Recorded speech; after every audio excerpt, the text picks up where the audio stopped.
The Second Book of Chronicles, from the World English Bible, chapters 1 through 9. Chapter 1. Solomon the son of David was strengthened in his kingdom, and Yahweh his God was with him, and magnified him exceedingly. Solomon spoke to all Israel, to the captains of thousands and of hundreds, and to the judges, and to every prince in Israel, the heads of the fathers' households. So Solomon, and all the assembly with him, went to the high place that was at Gibeon, for there was the tent of meeting of God, which Moses the servant of Yahweh had made in the wilderness.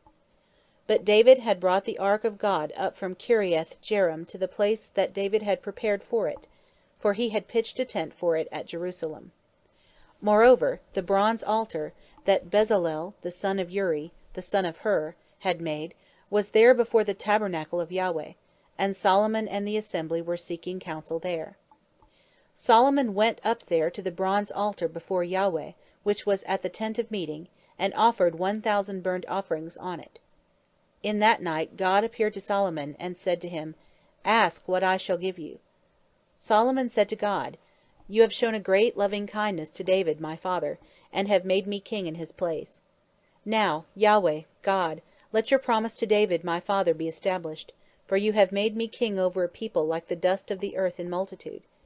Now give me wisdom and knowledge, that I may go out and come in before this people, for who can judge this your people that is so great?" God said to Solomon, "Because this was in your heart, and you have not asked riches, wealth, or honor, nor the life of those who hate you, neither yet have asked long life, but have asked wisdom and knowledge for yourself, that you may judge my people, over whom I have made you king, wisdom and knowledge is granted to you. I will give you riches, wealth, and honor, such as none of the kings have had who have been before you, neither shall there any after you have the like." So Solomon came from the high place that was at Gibeon, from before the tent of meeting, to Jerusalem, and he reigned over Israel. Solomon gathered chariots and horsemen, and he had 1,400 chariots, and 12,000 horsemen, that he placed in the chariot cities, and with the king at Jerusalem. The king made silver and gold to be in Jerusalem as stones, and cedars made he to be as the sycamore trees that are in the lowland, for abundance. The horses which Solomon had were brought out of Egypt and from Kue. The king's merchants purchased them from Kue. They brought up and brought out of Egypt a chariot for 600 pieces of silver, and a horse for 150, and so for all the kings of the Hittites and the kings of Syria they brought them out by their means. Chapter 2. Now Solomon proposed to build a house for the name of Yahweh, and a house for his kingdom. Solomon counted out 70,000 men to bear burdens, and 80,000 men who were stone cutters in the mountains, and 3,600 to oversee them. Solomon sent to Huram the king of Tyre, saying, "As you dealt with David my father, and sent him cedars to build him a house in which to dwell, so deal with me. Behold, I am about to build a house for the name of Yahweh my God, to dedicate it to him, and to burn before him incense of sweet spices, for the continual show bread, and for the burnt offerings morning and evening, on the Sabbaths, and on the new moons, and on the set feasts of Yahweh our God. This is an ordinance for ever to Israel. The house which I build is great, for our God is great above all gods, since heaven and the heaven of heavens can't contain him. Who am I, then, that I should build him a house, except just to burn incense before him? Now, therefore, send me a man skillful to work in gold, and in silver, and in brass, and in iron, and in purple, and crimson, and blue, and who knows how to engrave engravings, to be with the skillful men who are with me in Judah and Jerusalem, whom David my father provided. Send me also cedar trees, fir trees, and algum trees out of Lebanon, for I know that your servants know how to cut timber in Lebanon, and behold, my servants shall be with your servants, even to prepare me timber in abundance, for the house which I am about to build shall be great and wonderful. Behold, I will give to your servants, the cutters who cut timber, 20,000 measures of beaten wheat, and 20,000 measures of barley, and 20,000 baths of wine, and 20,000 baths of oil." Then Huram the king of Tyre answered in writing, which he sent to Solomon, "Because Yahweh loves his people, he has made you king over them." Huram continued, "Blessed be Yahweh, the God of Israel, that made heaven and earth, who has given to David the king a wise son, endowed with discretion and understanding, that should build a house for Yahweh, and a house for his kingdom. Now I have sent a skillful man, endowed with understanding, of Huram my father's, the son of a woman of the daughters of Dan, and his father was a man of Tyre, skillful to work in gold, and in silver, in brass, in iron, in stone, and in timber, in purple, in blue, and in fine linen, and in crimson, also to engrave any kind of engraving, and to devise any device, that there may be a place appointed to him with your skillful men, and with the skillful men of my lord David your father. Now, therefore, the wheat and the barley, the oil and the wine, which my lord has spoken of, let him send to his servants, and we will cut wood out of Lebanon, as much as you shall need, and we will bring it to you in floats by sea to Joppa, and you shall carry it up to Jerusalem. Solomon numbered all the foreigners who were in the land of Israel, after the numbering with which David his father had numbered them, and they were found 153,600. He set 70,000 of them to bear burdens, and 80,000 who were stone cutters in the mountains, and 3,600 overseers to set the people at work. Chapter 3. Then Solomon began to build the house of Yahweh at Jerusalem on Mount Moriah, where Yahweh appeared to David his father, which he prepared in the place that David had appointed, in the threshing floor of Ornan the Jebusite. He began to build in the 2nd day of the 2nd month, in the 4th year of his reign. Now these are the foundations which Solomon laid for the building of the house of God. The length by cubits after the first measure was 60 cubits, and the breadth 20 cubits. The porch that was in front, its length, according to the breadth of the house, was 20 cubits, and the height 120, and he overlaid it with pure gold. The greater house he made a ceiling with fir wood, which he overlaid with fine gold, and ornamented it with palm trees and chains. He garnished the house with precious stones for beauty, and the gold was gold of Parvaim. He overlaid also the house, the beams, the thresholds, and its walls, and its doors, with gold, and engraved cherubim on the walls. He made the most holy house. Its length, according to the breadth of the house, was 20 cubits, and its breadth 20 cubits, and he overlaid it with fine gold, amounting to 600 talents. The weight of the nails was 50 shekels of gold. He overlaid the upper rooms with gold. In the most holy house he made 2 cherubim of image work, and they overlaid them with gold. The wings of the cherubim were 20 cubits long. The wing of the one was 5 cubits, reaching to the wall of the house, and the other wing was 5 cubits, reaching to the wing of the other cherub. The wing of the other cherub was 5 cubits, reaching to the wall of the house, and the other wing was 5 cubits, joining to the wing of the other cherub. The wings of these cherubim spread themselves forth 20 cubits, and they stood on their feet, and their faces were toward the house. He made the veil of blue and purple and crimson and fine linen, and ornamented it with cherubim. Also he made before the house 2 pillars of 35 cubits high, and the capital that was on the top of each of them was 5 cubits. He made chains in the oracle, and put them on the tops of the pillars, and he made 100 pomegranates, and put them on the chains. He set up the pillars before the temple, one on the right hand, and the other on the left, and called the name of that on the right Jachin, and the name of that on the left Boaz. Chapter 4. Then he made an altar of brass, 20 cubits its length, and 20 cubits its breadth, and 10 cubits its height. Also he made the molten sea of 10 cubits from brim to brim, round in compass, and its height was 5 cubits, and a line of 30 cubits encircled it. Under it was the likeness of oxen, which encircled it, for 10 cubits, encircling the sea. The oxen were in 2 rows, cast when it was cast. It stood on 12 oxen, 3 looking toward the north, and 3 looking toward the west, and 3 looking toward the south, and 3 looking toward the east. And the sea was set on them above, and all their hinder parts were inward. It was a handbreadth thick, and its brim was worked like the brim of a cup, like the flower of a lily. It received and held 3,000 baths. He made also 10 basins, and put 5 on the right hand and 5 on the left, to wash in them. Such things as belonged to the burnt offering they washed in them, but the sea was for the priests to wash in. He made the 10 lampstands of gold according to the ordinance concerning them, and he set them in the temple, 5 on the right hand and 5 on the left.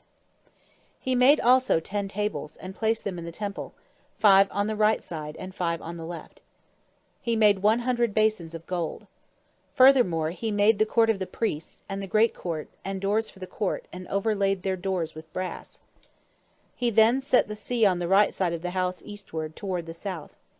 Huram made the pots, and the shovels, and the basins. So Huram made an end of doing the work that he did for King Solomon in the house of God, the 2 pillars, and the bowls, and the 2 capitals which were on top of the pillars, and the 2 networks to cover the 2 bowls of the capitals that were on top of the pillars, and the 400 pomegranates for the 2 networks, 2 rows of pomegranates for each network, to cover the 2 bowls of the capitals that were on the pillars. He made also the bases, and the basins he made on the bases, 1 sea and the 12 oxen under it. Huram his father also made the pots, the shovels, the forks, and all its vessels for King Solomon for the house of Yahweh of bright brass. The king cast them in the plain of the Jordan, in the clay ground between Succoth and Jeredoth. Thus Solomon made all these vessels in great abundance, for the weight of the brass could not be found out.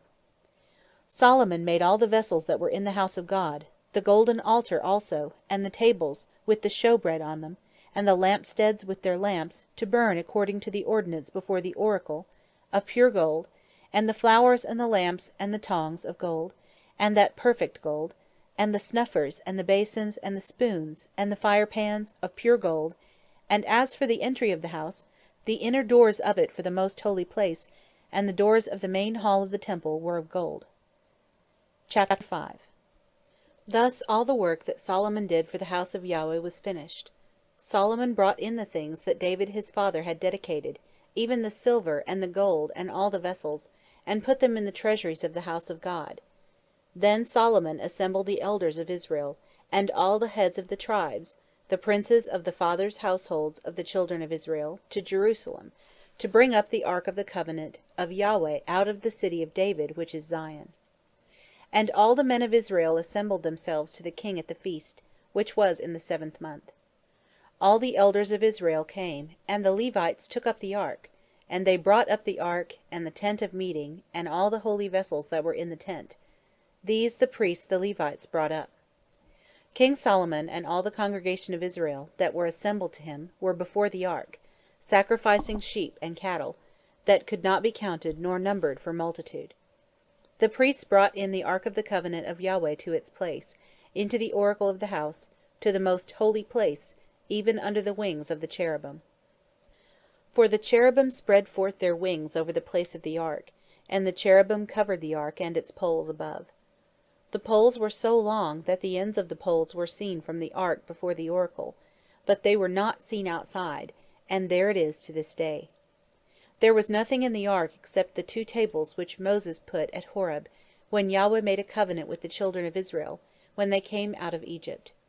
It happened, when the priests had come out of the holy place, for all the priests who were present had sanctified themselves, and didn't keep their divisions, also the Levites who were singers, all of them, even Asaph, Heman, Jeduthun, and their sons and their brothers, arrayed in fine linen, with cymbals and stringed instruments and harps, stood at the east end of the altar, and with them 120 priests sounding with trumpets.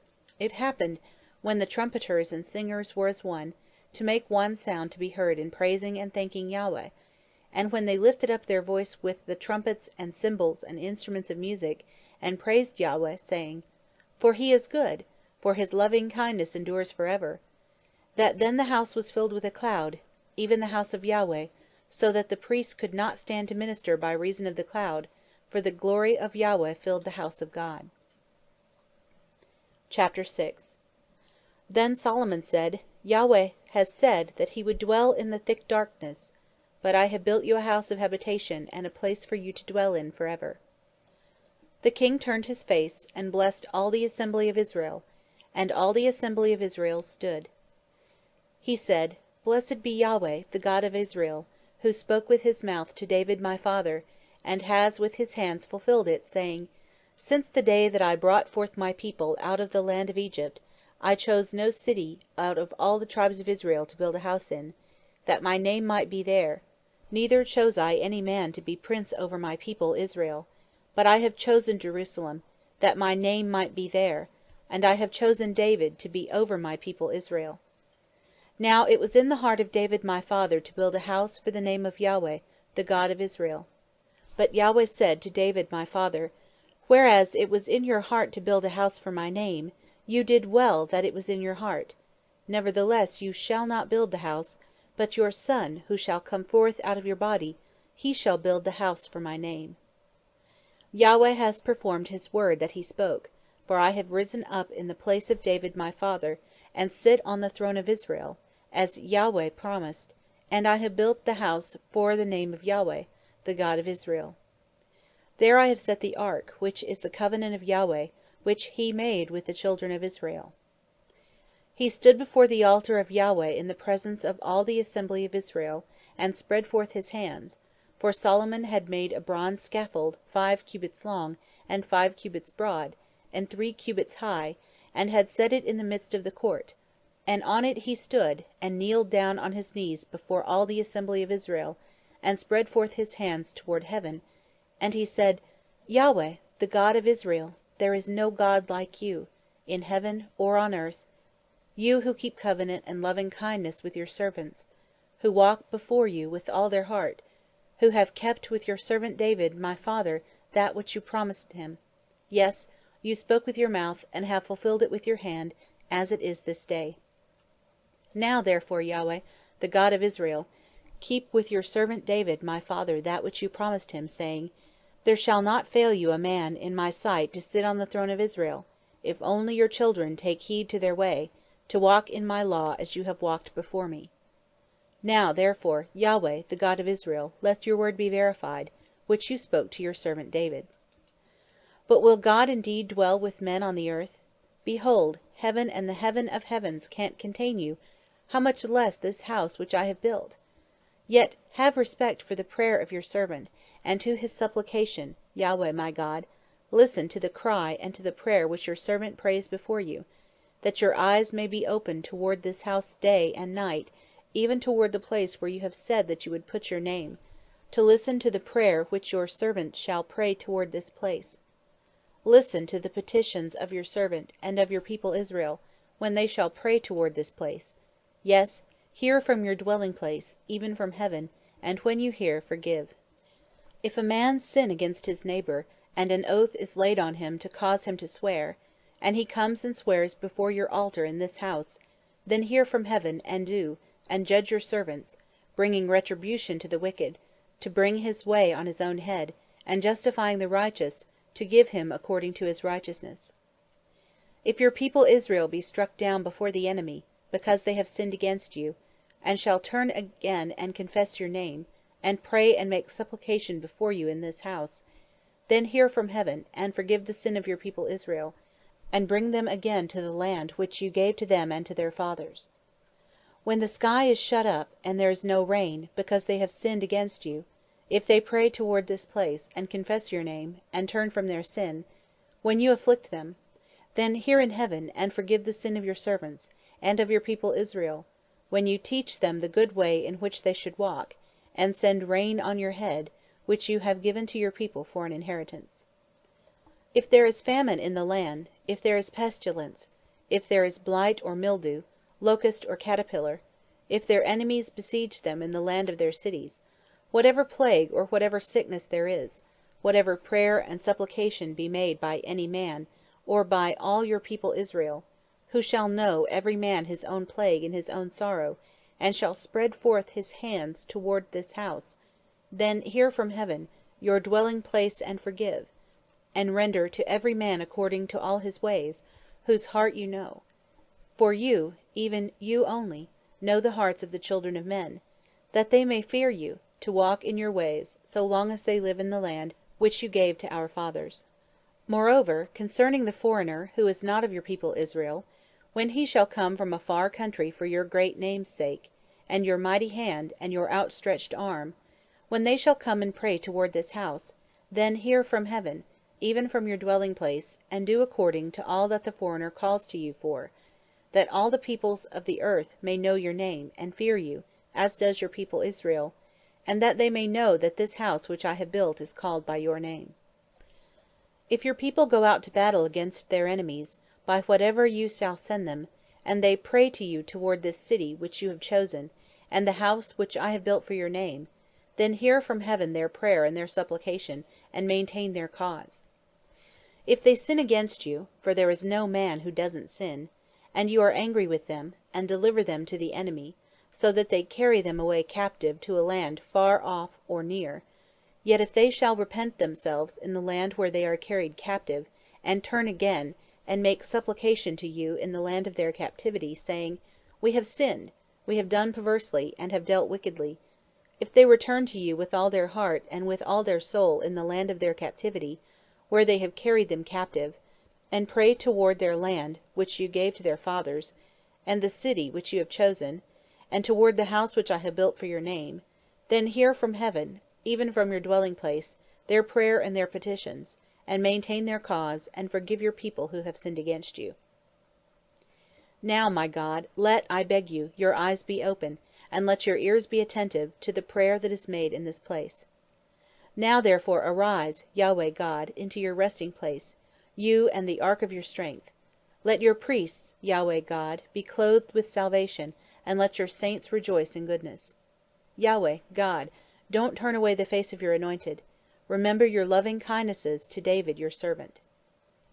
Chapter 7.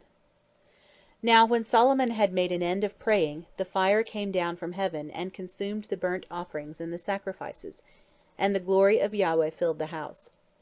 The priests could not enter into the house of Yahweh, because the glory of Yahweh filled Yahweh's house.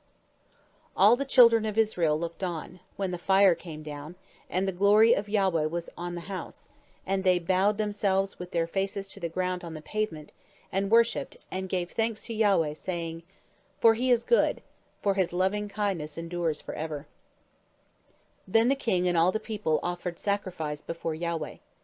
King Solomon offered a sacrifice of 22,000 head of cattle, and 120,000 sheep.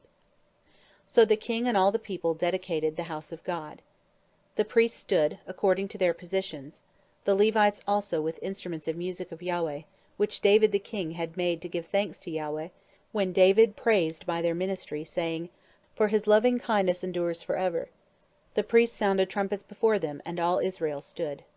Moreover, Solomon made the middle of the court holy that was before the house of Yahweh, for there he offered the burnt offerings and the fat of the peace offerings, because the bronze altar which Solomon had made was not able to receive the burnt offering, and the meal offering, and the fat. So Solomon held the feast at that time 7 days, and all Israel with him, a very great assembly, from the entrance of Hamath to the brook of Egypt. On the 8th day they held a solemn assembly, for they kept the dedication of the altar 7 days, and the feast 7 days. On the 23 day of the 7th month he sent the people away to their tents, joyful and glad of heart for the goodness that Yahweh had shown to David, and to Solomon, and to Israel his people. Thus Solomon finished the house of Yahweh, and the king's house, and he successfully completed all that came into Solomon's heart to make in the house of Yahweh and in his own house. Yahweh appeared to Solomon by night, and said to him, I have heard your prayer, and have chosen this place to myself for a house of sacrifice. If I shut up the sky so that there is no rain, or if I command the locust to devour the land, or if I send pestilence among my people, if my people who are called by my name shall humble themselves and pray, and seek my face, and turn from their wicked ways, then will I hear from heaven, and will forgive their sin, and will heal their land. Now my eyes shall be open, and my ears attentive, to the prayer that is made in this place. For now have I chosen and made this house holy, that my name may be there forever, and my eyes and my heart shall be there perpetually.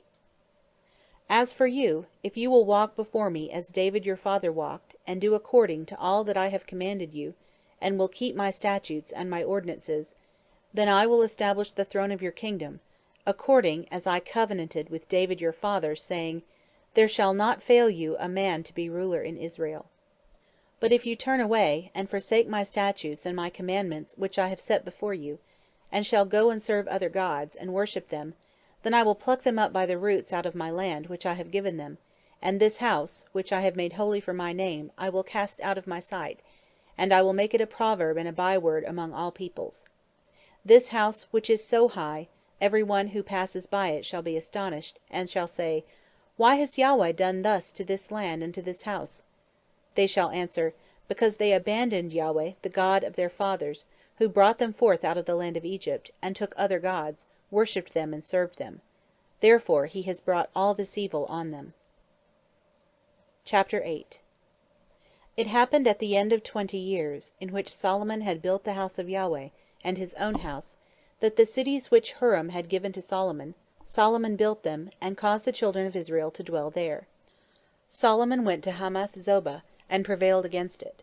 He built Tadmor in the wilderness, and all the storage cities, which he built in Hamath. Also he built Beth-horon the upper, and Beth-horon the lower, fortified cities, with walls, gates, and bars, and Baalath, and all the storage cities that Solomon had, and all the cities for his chariots, and all the cities for his horsemen, and all that Solomon desired to build for his pleasure in Jerusalem, and in Lebanon, and in all the land of his dominion. As for all the people who were left of the Hittites, and the Amorites, and the Perizzites, and the Hivites, and the Jebusites, who were not of Israel, of their children who were left after them in the land, whom the children of Israel didn't consume, of them Solomon conscripted forced labor to this day. But of the children of Israel Solomon made no servants for his work, but they were men of war, and chief of his captains, and rulers of his chariots and of his horsemen. Those who were the chief officers of King Solomon, even 250, who ruled over the people. Solomon brought up the daughter of Pharaoh out of the city of David to the house that he had built for her, for he said, My wife shall not dwell in the house of David king of Israel, because the places where the ark of Yahweh has come are holy. Then Solomon offered burnt offerings to Yahweh on the altar of Yahweh, which he had built before the porch, even as the duty of every day required, offering according to the commandment of Moses, on the Sabbaths, and on the new moons, and on the set feasts, 3 times in the year, in the feast of unleavened bread, and in the feast of weeks, and in the feast of tents. He appointed, according to the ordinance of David his father, the divisions of the priests to their service, and the Levites to their offices, to praise and to minister before the priests, as the duty of every day required, the doorkeepers also by their divisions at every gate, for so had David the man of God commanded. They didn't depart from the commandment of the king to the priests and Levites concerning any matter, or concerning the treasures. Now all the work of Solomon was prepared to the day of the foundation of the house of Yahweh, and until it was finished. So the house of Yahweh was completed. Then went Solomon to Ezion-Geber, and to Eloth, and on the seashore in the land of Edom. Huram sent him ships and servants, who had knowledge of the sea by the hands of his servants, and they came with the servants of Solomon to Ophir, and fetched him from there 450 talents of gold, and brought them to King Solomon. Chapter 9. When the queen of Sheba heard of the fame of Solomon, she came to prove Solomon with hard questions at Jerusalem, with a very great train, and camels that bore spices, and gold in abundance, and precious stones. And when she had come to Solomon, she talked with him of all that was in her heart. Solomon told her all her questions, and there was not anything hidden from Solomon which he didn't tell her. When the queen of Sheba had seen the wisdom of Solomon, and the house that he had built, and the food of his table, and the sitting of his servants, and the attendance of his ministers, and their clothing, his cupbearers also, and their clothing, and his ascent by which he went up to the house of Yahweh, there was no more spirit in her. She said to the king, It was a true report that I heard in my own land of your acts, and of your wisdom. However, I didn't believe their words, until I came, and my eyes had seen it. And behold, the half of the greatness of your wisdom was not told to me. You exceed the fame that I heard. Happy are your men, and happy are these your servants, who stand continually before you, and hear your wisdom. Blessed be Yahweh your God, who delighted in you, to set you on his throne, to be king for Yahweh your God. Because your God loved Israel, to establish them forever, therefore made he you king over them, to do justice and righteousness. She gave the king 120 talents of gold, and spices in great abundance, and precious stones. Neither was there any such spice as the queen of Sheba gave to King Solomon.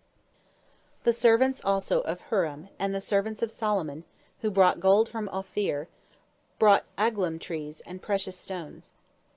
The king made of the aglam trees terraces for the house of Yahweh, and for the king's house, and harps and stringed instruments for the singers. and there were none like these seen before in the land of Judah. King Solomon gave to the queen of Sheba all her desire, whatever she asked, besides that which she had brought to the king.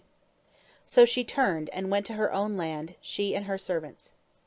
Now the weight of gold that came to Solomon in 1 year was 666 talents of gold, besides that which the traders and merchants brought, and all the kings of Arabia and the governors of the country brought gold and silver to Solomon.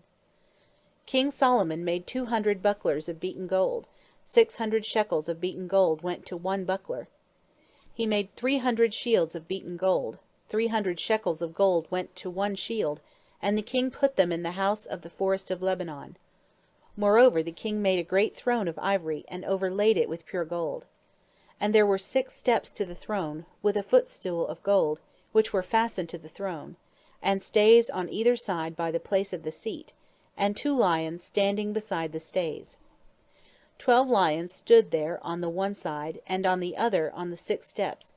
There was nothing like it made in any kingdom. All King Solomon's drinking vessels were of gold, and all the vessels of the house of the forest of Lebanon were of pure gold. Silver was nothing accounted of in the days of Solomon. For the king had ships that went to Tarshish with the servants of Huram. Once every 3 years came the ships of Tarshish, bringing gold and silver, ivory and apes and peacocks. So King Solomon exceeded all the kings of the earth in riches and wisdom. All the kings of the earth sought the presence of Solomon to hear his wisdom, which God had put in his heart. They brought every man his tribute, vessels of silver and vessels of gold, clothing, armor, and spices, horses and mules, a rate year by year. Solomon had 4,000 stalls for horses and chariots, and 12,000 horsemen, that he stationed in the chariot cities, and with the king at Jerusalem. He ruled over all the kings from the river even to the land of the Philistines, and to the border of Egypt. The king made silver to be in Jerusalem as stones, and he made cedars to be as the sycamore trees that are in the lowland for abundance. They brought horses for Solomon out of Egypt, and out of all the lands. Now the rest of the acts of Solomon, first and last, aren't they written in the history of Nathan the prophet, and in the prophecy of Ahijah the Shilonite, and in the visions of Iddo the seer concerning Jeroboam the son of Nebat? Solomon reigned in Jerusalem over all Israel 40 years. Solomon slept with his fathers, and he was buried in the city of David his father, and Rehoboam his son reigned in his place. End of the Second Book of Chronicles, chapters 1 through 9. The Second Book of Chronicles, from the World English Bible, chapters 10 through 20. Chapter 10. Rehoboam went to Shechem, for all Israel had come to Shechem to make him king. It happened, when Jeroboam the son of Nebat heard it, for he was in Egypt, where he had fled from the presence of King Solomon, that Jeroboam returned out of Egypt. They sent and called him, and Jeroboam and all Israel came, and they spoke to Rehoboam, saying, Your father made our yoke grievous. Now, therefore, make you the grievous service of your father, and his heavy yoke which he put on us, lighter, and we will serve you. He said to them, Come again to me after 3 days. The people departed. King Rehoboam took counsel with the old men, who had stood before Solomon his father while he yet lived, saying, What counsel do you give me to return answer to this people? They spoke to him, saying, If you are kind to this people, and please them, and speak good words to them, they will be your servants forever. But he forsook the counsel of the old men which they had given him, and took counsel with the young men who had grown up with him, who stood before him. He said to them, What counsel do you give, that we may return answer to this people, who have spoken to me, saying, Make the yoke that your father put on us lighter? The young men who had grown up with him spoke to him, saying, Thus you shall tell the people who spoke to you, saying, Your father made our yoke heavy, but make it lighter on us. Thus you shall say to them, My little finger is thicker than my father's waist. Now, whereas my father burdened you with a heavy yoke, I will add to your yoke. My father chastised you with whips, but I will chastise you with scorpions. So Jeroboam and all the people came to Rehoboam the 3rd day, as the king asked, saying, Come to me again the 3rd day. The king answered them roughly, and King Rehoboam forsook the counsel of the old men, and spoke to them after the counsel of the young men, saying, My father made your yoke heavy, but I will add to it. My father chastised you with whips, but I will chastise you with scorpions." So the king didn't listen to the people, for it was brought about of God, that Yahweh might establish his word, which he spoke by Elijah the Shilonite to Jeroboam the son of Nebat. When all Israel saw that the king didn't listen to them, the people answered the king, saying, "What portion have we in David? Neither have we inheritance in the son of Jesse. Every man to your tents, Israel. Now see to your own house, David." So all Israel departed to their tents. But as for the children of Israel who lived in the cities of Judah, Rehoboam reigned over them. Then King Rehoboam sent Hadoram, who was over the men subject to forced labor, and the children of Israel stoned him to death with stones. King Rehoboam made speed to get himself up to his chariot, to flee to Jerusalem. So Israel rebelled against the house of David to this day. Chapter 11. When Rehoboam had come to Jerusalem, he assembled the house of Judah and Benjamin, 180,000 chosen men, who were warriors, to fight against Israel, to bring the kingdom again to Rehoboam. But the word of Yahweh came to Shemaiah the man of God, saying, "Speak to Rehoboam the son of Solomon, king of Judah, and to all Israel in Judah and Benjamin, saying, Thus says Yahweh, You shall not go up, nor fight against your brothers. Return every man to his house, for this thing is of me." So they listened to the words of Yahweh, and returned from going against Jeroboam. Rehoboam lived in Jerusalem, and built cities for defense in Judah. He built Bethlehem, and Etam, and Tekoa, Beth-zur and Soko, Adullam, and Gath, and Mareshah, and Ziph, and Adoram, and Lachish, and Azekah, and Zorah, and Aijalon, and Hebron, which are in Judah and in Benjamin, fortified cities. He fortified the strongholds, and put captains in them, and stores of food, and oil and wine. He put shields and spears in every city, and made them exceeding strong. Judah and Benjamin belonged to him. The priests and the Levites who were in all Israel resorted to him out of all their border. For the Levites left their suburbs and their possession, and came to Judah and Jerusalem. For Jeroboam and his sons cast them off, that they should not execute the priest's office to Yahweh, and he appointed him priests for the high places, and for the male goats, and for the calves which he had made. After them, out of all the tribes of Israel, such as set their hearts to seek Yahweh, the God of Israel, came to Jerusalem to sacrifice to Yahweh, the God of their fathers. So they strengthened the kingdom of Judah, and made Rehoboam the son of Solomon strong, 3 years, for they walked 3 years in the way of David and Solomon. Rehoboam took him a wife, Mahalath the daughter of Jeremoth the son of David, and of Abihail the daughter of Eliab the son of Jesse, and she bore him sons, Jeush, and Shemariah, and Zaham. After her he took Maachah the daughter of Absalom, and she bore him Abijah, and Attai, and Ziza, and Shelomith. Rehoboam loved Maachah the daughter of Absalom above all his wives and his concubines, for he took 18 wives and 60 concubines, and became the father of 28 sons and 60 daughters. Rehoboam appointed Abijah the son of Maachah to be chief, the prince among his brothers, for he intended to make him king. He dealt wisely, and dispersed of all his sons throughout all the land of Judah and Benjamin, to every fortified city, and he gave them food in abundance. He sought for them many wives. Chapter 12. It happened, when the kingdom of Rehoboam was established, and he was strong, that he forsook the law of Yahweh, and all Israel with him. It happened in the 5th year of King Rehoboam, that Shishak king of Egypt came up against Jerusalem, because they had trespassed against Yahweh, with 1,200 chariots, and 60,000 horsemen. The people were without number who came with him out of Egypt, the Lubim, the Sikkim, and the Ethiopians. He took the fortified cities which pertained to Judah, and came to Jerusalem. Now Shemaiah the prophet came to Rehoboam, and to the princes of Judah, who were gathered together to Jerusalem because of Shishak, and said to them, Thus says Yahweh, You have forsaken me, and therefore I have also left you in the hand of Shishak. Then the princes of Israel and the king humbled themselves, and they said, Yahweh is righteous. When Yahweh saw that they humbled themselves, the word of Yahweh came to Shemaiah, saying, They have humbled themselves. I will not destroy them, but I will grant them some deliverance, and my wrath shall not be poured out on Jerusalem by the hand of Shishak. Nevertheless they shall be his servants, that they may know my service, and the service of the kingdoms of the countries.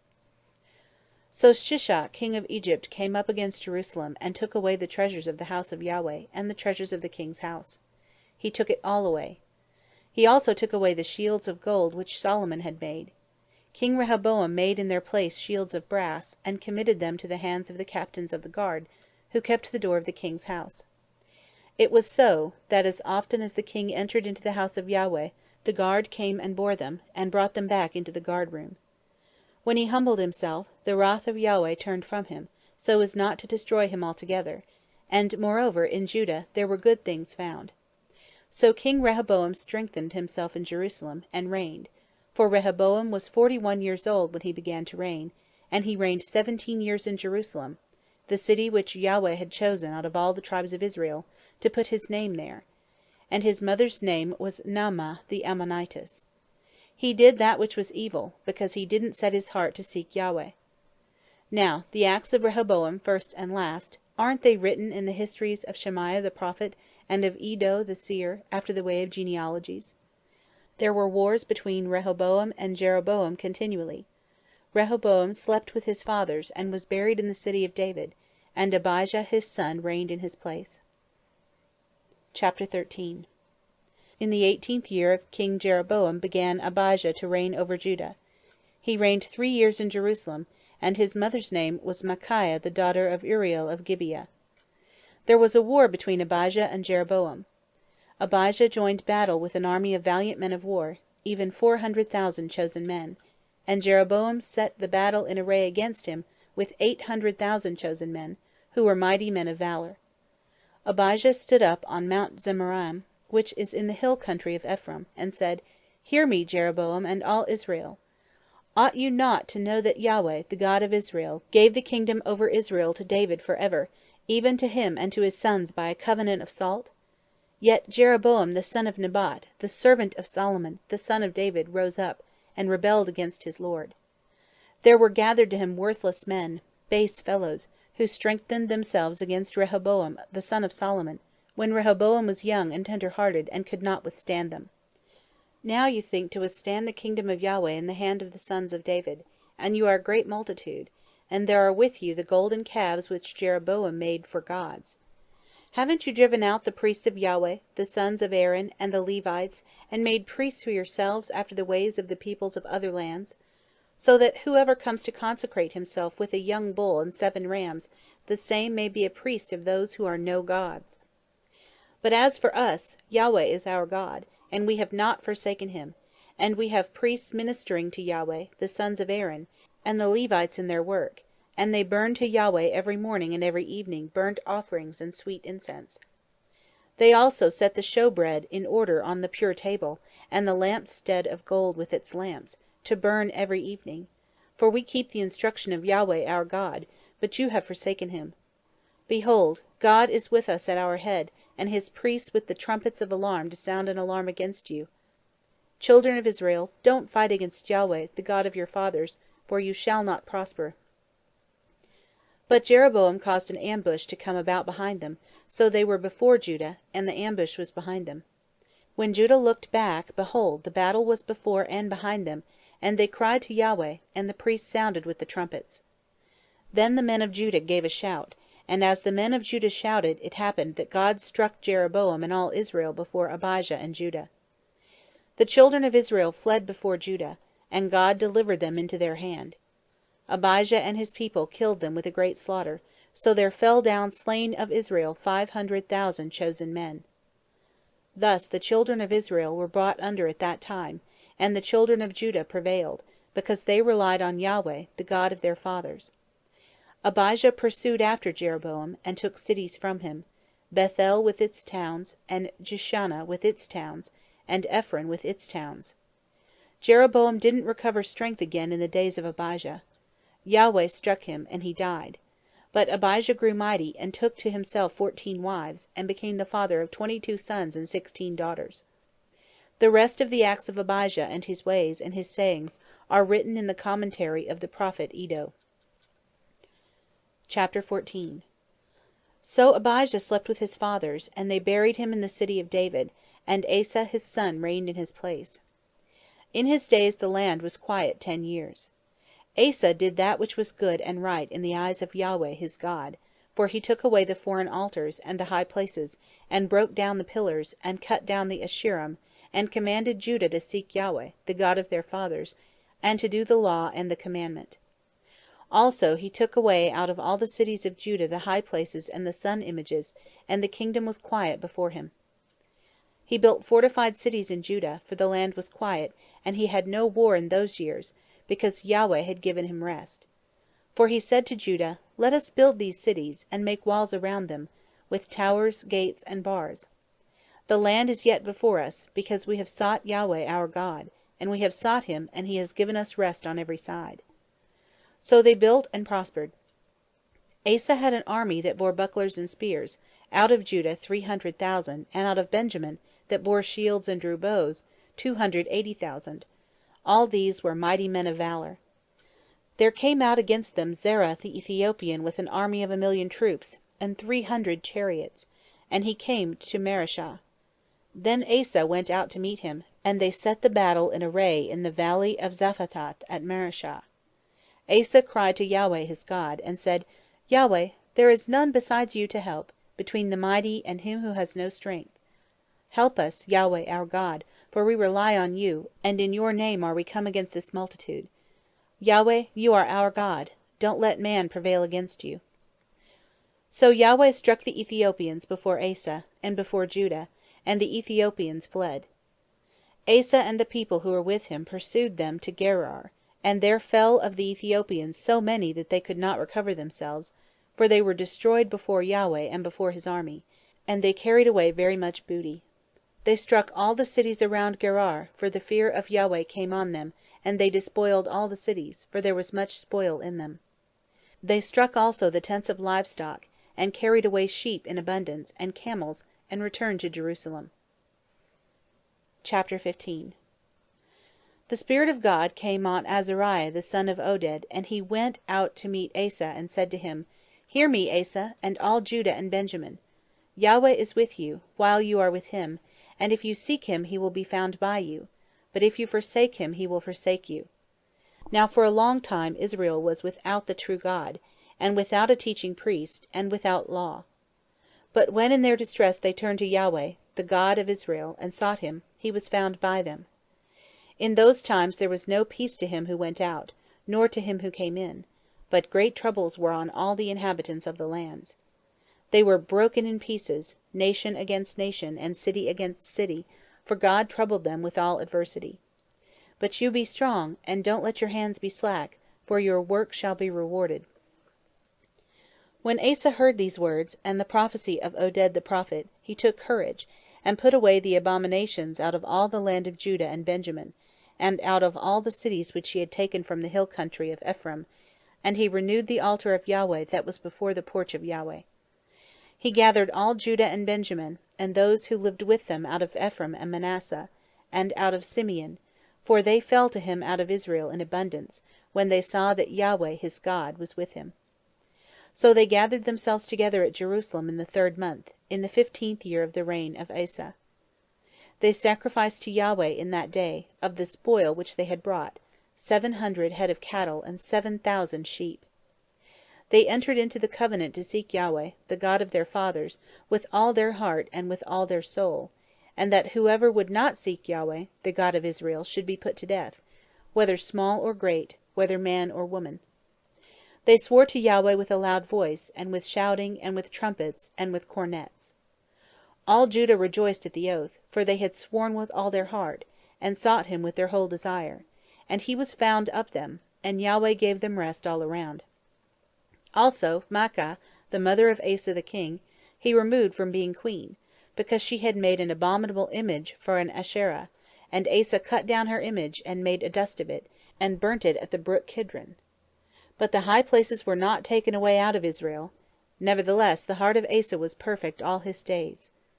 He brought into the house of God the things that his father had dedicated, and that he himself had dedicated, silver, gold, and vessels. There was no more war to the 35th year of the reign of Asa. Chapter 16. In the 36th year of the reign of Asa, Baasha king of Israel went up against Judah, and built Ramah, that he might not allow anyone to go out or come in to Asa king of Judah. Then Asa brought out silver and gold out of the treasures of the house of Yahweh and out of the king's house, and sent to Ben-Hadad king of Syria, who lived at Damascus, saying, Let there be a treaty between me and you, as there was between my father and your father. Behold, I have sent you silver and gold. Go, break your treaty with Baasha king of Israel, that he may depart from me. Ben-Hadad listened to King Asa, and sent the captains of his armies against the cities of Israel. And they took Ijon, and Dan, and Abel-maim, and all the storage cities of Naphtali. It happened, when Baasha heard of it, that he left off building Ramah, and let his work cease. Then Asa the king took all Judah, and they carried away the stones of Ramah, and its timber, with which Baasha had built, and he built therewith Geba and Mizpah. At that time Hanani the seer came to Asa king of Judah, and said to him, Because you have relied on the king of Syria, and have not relied on Yahweh your God, therefore is the army of the king of Syria escaped out of your hand. Weren't the Ethiopians and the Lubim a huge army, with chariots and horsemen exceeding many? Yet because you relied on Yahweh, he delivered them into your hand. For the eyes of Yahweh run back and forth throughout the whole earth, to show himself strong in the behalf of them whose heart is perfect toward him. Herein you have done foolishly, for from henceforth you shall have wars.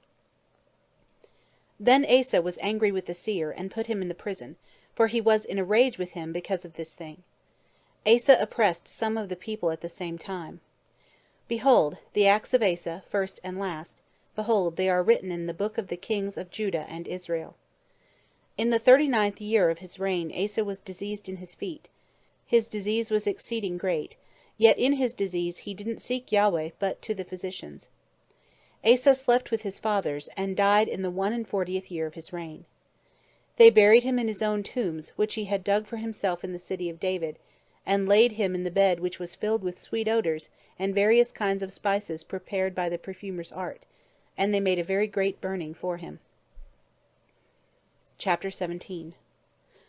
Jehoshaphat his son reigned in his place, and strengthened himself against Israel. He placed forces in all the fortified cities of Judah, and set garrisons in the land of Judah, and in the cities of Ephraim, which Asa his father had taken.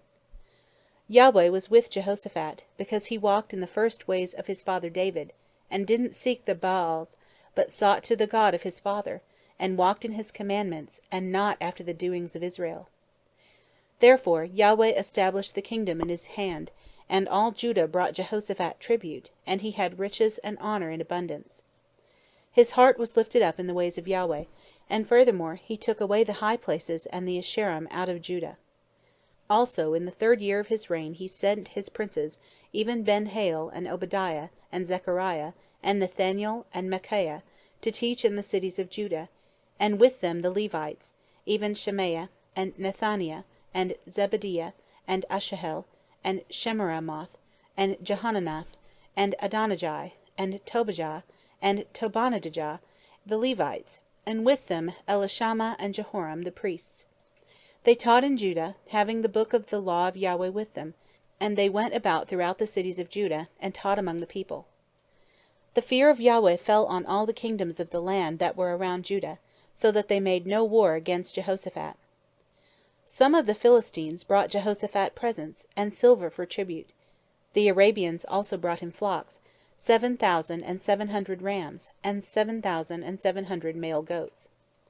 Jehoshaphat grew great exceedingly, and he built in Judah castles and cities of store. He had many works in the cities of Judah, and men of war, mighty men of valor in Jerusalem. This was the numbering of them according to their fathers' houses. Of Judah, the captains of thousands, Adnah the captain, and with him mighty men of valor 300,000, and next to him Jehonanah the captain, and with him 280,000, and next to him Amasiah the son of Zichri, who willingly offered himself to Yahweh, and with him 200,000 mighty men of valor. Of Benjamin, Eliada a mighty man of valor, and with him 200,000 armed with bow and shield, and next to him Jehozabad, and with him 180,000 ready prepared for war. These were those who waited on the king, besides those whom the king put in the fortified cities throughout all Judah. Chapter 18. Now Jehoshaphat had riches and honor and abundance, and he joined affinity with Ahab. After certain years he went down to Ahab to Samaria. Ahab killed sheep and cattle for him in abundance, and for the people who were with him, and moved him to go up with him to Ramoth-Gilead. Ahab king of Israel said to Jehoshaphat king of Judah, "Will you go with me to Ramoth-Gilead?" He answered him, "I am as you are, and my people as your people. We will be with you in the war." Jehoshaphat said to the king of Israel, "Please inquire first for the word of Yahweh." Then the king of Israel gathered the prophets together, 400 men, and said to them, "Shall we go to Ramoth-Gilead to battle, or shall I forbear?" They said, "Go up, for God will deliver it into the hand of the king." But Jehoshaphat said, "Isn't there here a prophet of Yahweh besides, that we may inquire of him?" The king of Israel said to Jehoshaphat, "There is yet one man by whom we may inquire of Yahweh, but I hate him, for he never prophesies good concerning me, but always evil. He is Micaiah the son of Imlah." Jehoshaphat said, "Don't let the king say so." Then the king of Israel called an officer, and said, "Get Micaiah the son of Imlah quickly." Now the king of Israel and Jehoshaphat the king of Judah sat each on his throne, arrayed in their robes, and they were sitting in an open place at the entrance of the gate of Samaria, and all the prophets were prophesying before them. Zedekiah the son of Chenaanah made him horns of iron, and said, "Thus says Yahweh, with these you shall push the Syrians until they are consumed." All the prophets prophesied so, saying, "Go up to Ramoth-Gilead, and prosper, for Yahweh will deliver it into the hand of the king." The messenger who went to call Micaiah spoke to him, saying, "Behold, the words of the prophets declare good to the king with one mouth. Let your word, therefore, please be like one of theirs, and speak good." Micaiah said, "As Yahweh lives, what my God says, that I will speak." When he had come to the king said to him, "Micaiah, shall we go to Ramoth-Gilead to battle, or shall I forbear?" He said, "Go up and prosper. They shall be delivered into your hand." The king said to him, "How many times shall I adjure you that you speak to me nothing but the truth in the name of Yahweh?" He said, "I saw all Israel scattered on the mountains, as sheep that have no shepherd. Yahweh said, 'These have no master. Let them return every man to his house in peace.'" The king of Israel said to Jehoshaphat, "Didn't I tell you that he would not prophesy good concerning me, but evil?" Micaiah said, "Therefore hear the word of Yahweh. I saw Yahweh sitting on his throne, and all the army of heaven standing on his right hand and on his left. Yahweh said, 'Who shall entice Ahab, king of Israel, that he may go up and fall at Ramoth-Gilead?' One spoke, saying in this way, and another saying in that way. A spirit came out and stood before Yahweh, and said, 'I will entice him.' Yahweh said to him, 'How?' He said, 'I will go forth, and I will be a lying spirit in the mouth of all his prophets.' He said, 'You will entice him, and will prevail also. Go forth and do so.' Now, therefore, behold, Yahweh has put a lying spirit in the mouth of these your prophets, and Yahweh has spoken evil concerning you." Then Zedekiah the son of Chenaanah came near, and struck Micaiah on the cheek, and said, "Which way did the Spirit of Yahweh go for me to speak to you?"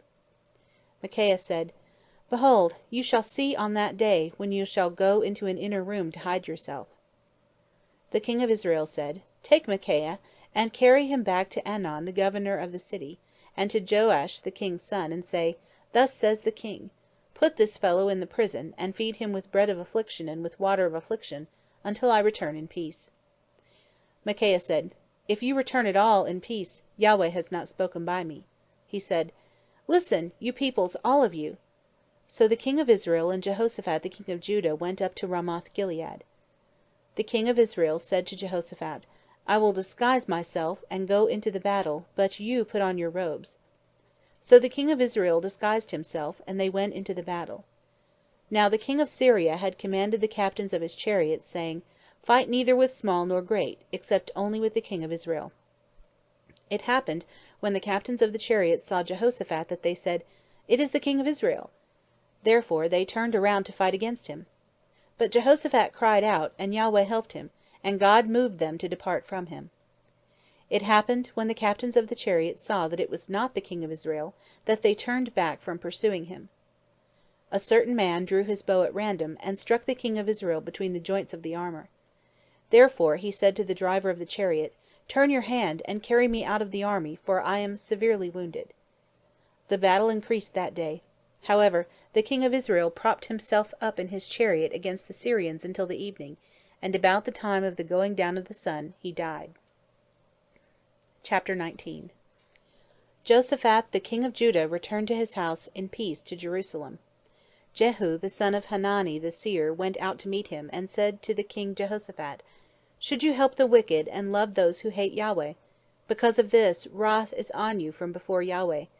Nevertheless there are good things found in you, in that you have put away the Asheroth out of the land, and have set your heart to seek God." Jehoshaphat lived at Jerusalem, and he went out again among the people from Beersheba to the hill country of Ephraim, and brought them back to Yahweh, the God of their fathers. He set judges in the land throughout all the fortified cities of Judah, city by city, and said to the judges, "Consider what you do, for you don't judge for man, but for Yahweh, and he is with you in the judgment. Now, therefore, let the fear of Yahweh be on you. Take heed and do it, for there is no iniquity with Yahweh our God, nor respect of persons, nor taking of bribes." Moreover, in Jerusalem Jehoshaphat appointed Levites and priests, and of the heads of the fathers' households of Israel, for the judgment of Yahweh, and for controversies. They returned to Jerusalem. He commanded them, saying, "Thus you shall do in the fear of Yahweh, faithfully and with a perfect heart. Whenever any controversy shall come to you from your brothers who dwell in their cities, blood, between law and commandment, statutes and ordinances, you shall warn them, that they not be guilty towards Yahweh, and so wrath come on you and on your brothers. Do this, and you shall not be guilty. Behold, Amariah the chief priest is over you in all matters of Yahweh, and Zebadiah the son of Ishmael, the ruler of the house of Judah, in all the king's matters. Also the Levites shall be officers before you. Deal courageously, and may Yahweh be with the good." Chapter 20. It happened after this, that the children of Moab, and the children of Ammon, and with them some of the Ammonites, came against Jehoshaphat to battle. Then some came who told Jehoshaphat, saying, "A great multitude is coming against you from beyond the sea, from Syria. Behold, they are in Hazazon Tamar, that is, En-gedi." Jehoshaphat was alarmed, and set himself to seek Yahweh. He proclaimed a fast throughout all Judah. Judah gathered themselves together to seek help from Yahweh. They came out of all the cities of Judah to seek Yahweh. Jehoshaphat stood in the assembly of Judah and Jerusalem, in the house of Yahweh, before the new court, and he said, "Yahweh, the God of our fathers, aren't you God in heaven? Aren't you ruler over all the kingdoms of the nations? Power and might are in your hand, so that no one is able to withstand you. Didn't you, our God, drive out the inhabitants of this land before your people Israel, and give it to the seed of Abraham, your friend forever? They lived in it, and have built you a sanctuary in it for your name, saying, If evil comes on us, the sword, judgment, pestilence, or famine, we will stand before this house, and before you, for your name is in this house, and cry to you in our affliction, and you will hear and save. Now, behold, the children of Ammon and Moab and Mount Seir, whom you would not let Israel invade, when they came out of the land of Egypt, but they turned aside from them, and didn't destroy them, behold, how they reward us, to come to cast us out of your possession, which you have given us to inherit. Our God, will you not judge them? For we have no might against this great company that comes against us, neither know we what to do, but our eyes are on you." All Judah stood before Yahweh, with their little ones, their wives, and their children. Then the Spirit of Yahweh came on Jahaziel, the son of Zechariah, the son of Benaiah, the son of Jeiel, the son of Mattaniah, the Levite, of the sons of Asaph, in the midst of the assembly, and he said, "Listen, all Judah, and you inhabitants of Jerusalem, and you, King Jehoshaphat. Thus says Yahweh to you, Don't be afraid, neither be dismayed by reason of this great multitude, for the battle is not yours, but God's. Tomorrow go down against them. Behold, they are coming up by the ascent of Ziz. You shall find them at the end of the valley, before the wilderness of Jeruel. You will not need to fight this battle. Set yourselves, stand still, and see the salvation of Yahweh with you, O Judah and Jerusalem. Don't be afraid, nor be dismayed. Go out against them tomorrow, for Yahweh is with you. Jehoshaphat bowed his head with his face to the ground, and all Judah and the inhabitants of Jerusalem fell down before Yahweh, worshipping Yahweh. The Levites, of the children of the Kohathite and of the children of the Korahites, stood up to praise Yahweh, the God of Israel, with an exceeding loud voice. They rose early in the morning, and went forth into the wilderness of Tekoa, and as they went forth, Jehoshaphat stood and said, Listen to me, Judah, and you inhabitants of Jerusalem. Believe in Yahweh your God, so you shall be established. Believe his prophets, so you shall prosper. When he had taken counsel with the people, he appointed those who should sing to Yahweh, and give praise in holy array, as they went out before the army, and say, Give thanks to Yahweh, for his loving kindness endures forever. When they began to sing and to praise, Yahweh sent ambushers against the children of Ammon, Moab, and Mount Seir, who had come against Judah, and they were struck. For the children of Ammon and Moab stood up against the inhabitants of Mount Seir, utterly to kill and destroy them. And when they had made an end of the inhabitants of Seir, every one helped to destroy another. When Judah came to the place overlooking the wilderness, they looked at the multitude, and behold, they were dead bodies fallen to the earth, and there were none who escaped. When Jehoshaphat and his people came to take their spoil, they found among them in abundance both riches and dead bodies, and precious jewels, which they stripped off for themselves, more than they could carry away. And they were 3 days in taking the spoil, it was so much. On the 4th day they assembled themselves in the valley of Berakah, for there they blessed Yahweh. Therefore the name of that place was called the Valley of Berakah to this day. Then they returned, every man of Judah and Jerusalem, and Jehoshaphat in their forefront, to go again to Jerusalem with joy, for Yahweh had made them to rejoice over their enemies. They came to Jerusalem with stringed instruments and harps and trumpets to the house of Yahweh. The fear of God was on all the kingdoms of the countries, when they heard that Yahweh fought against the enemies of Israel. So the realm of Jehoshaphat was quiet, for his God gave him rest all around. Jehoshaphat reigned over Judah. He was 35 years old when he began to reign, and he reigned 25 years in Jerusalem. And his mother's name was Azubah the daughter of Shilhi. He walked in the way of Asa his father, and didn't turn aside from it, doing that which was right in the eyes of Yahweh. However, the high places were not taken away, neither as yet had the people set their hearts to the God of their fathers. Now the rest of the acts of Jehoshaphat, first and last, behold, they are written in the history of Jehu the son of Hanani, which is inserted in the book of the kings of Israel. After this, Jehoshaphat king of Judah joined himself with Ahaziah king of Israel. The same did very wickedly, and he joined himself with him to make ships to go to Tarshish, and they made the ships in Ezion-Geber. Then Eliezer the son of Dodavahu of Mareshah prophesied against Jehoshaphat, saying, Because you have joined yourself with Ahaziah, Yahweh has destroyed your works. The ships were broken, so that they were not able to go to Tarshish. End of chapters 10 through 20 of the second book of Chronicles. The second book of Chronicles, from the World English Bible. Chapters 21 through 28. Chapter 21.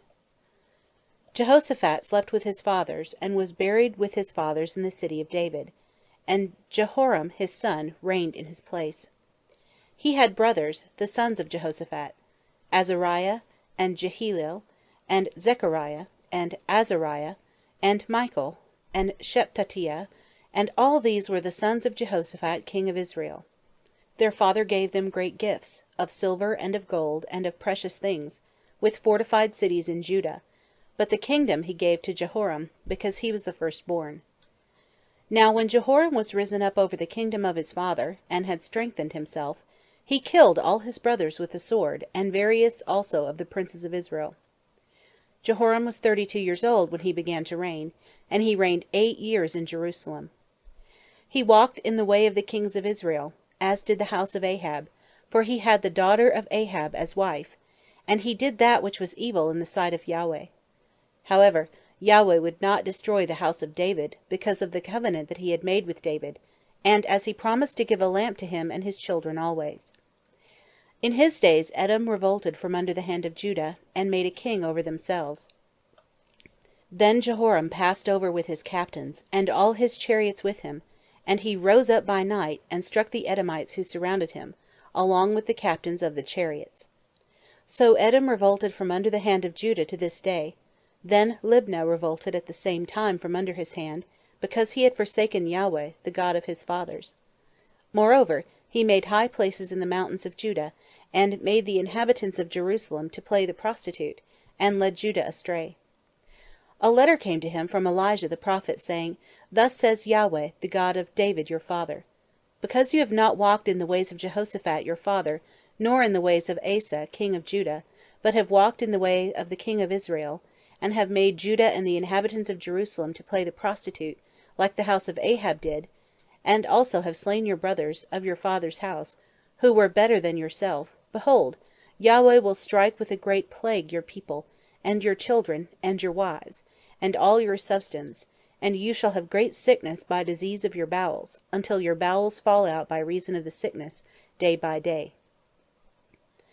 Yahweh stirred up against Jehoram the spirit of the Philistines, and of the Arabians who are beside the Ethiopians, and they came up against Judah, and broke into it, and carried away all the substance that was found in the king's house, and his sons also, and his wives, so that there was never a son left him, except Jehoahaz, the youngest of his sons.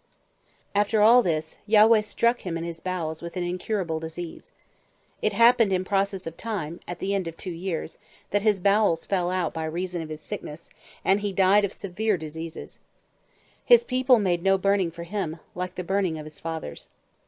32 years old was he when he began to reign, and he reigned in Jerusalem 8 years, and he departed without being desired, and they buried him in the city of David, but not in the tombs of the kings. Chapter 22. The inhabitants of Jerusalem made Ahaziah, his youngest son, king in his place, for the band of men who came with the Arabians to the camp had slain all the eldest. So Ahaziah, the son of Jehoram, king of Judah, reigned. 42 years old was Ahaziah when he began to reign, and he reigned 1 year in Jerusalem, and his mother's name was Athaliah, the daughter of Omri. He also walked in the ways of the house of Ahab, for his mother was his counselor to do wickedly. He did that which was evil in the sight of Yahweh, as did the house of Ahab, for they were his counselors after the death of his father to his destruction. He walked also after their counsel, and went with Jehoram the son of Ahab, king of Israel, to war against Hazael, king of Syria, at Ramoth-Gilead, and the Syrians wounded Joram. He returned to be healed in Jezreel of the wounds which they had given him at Ramah, when he fought against Hazael, king of Syria.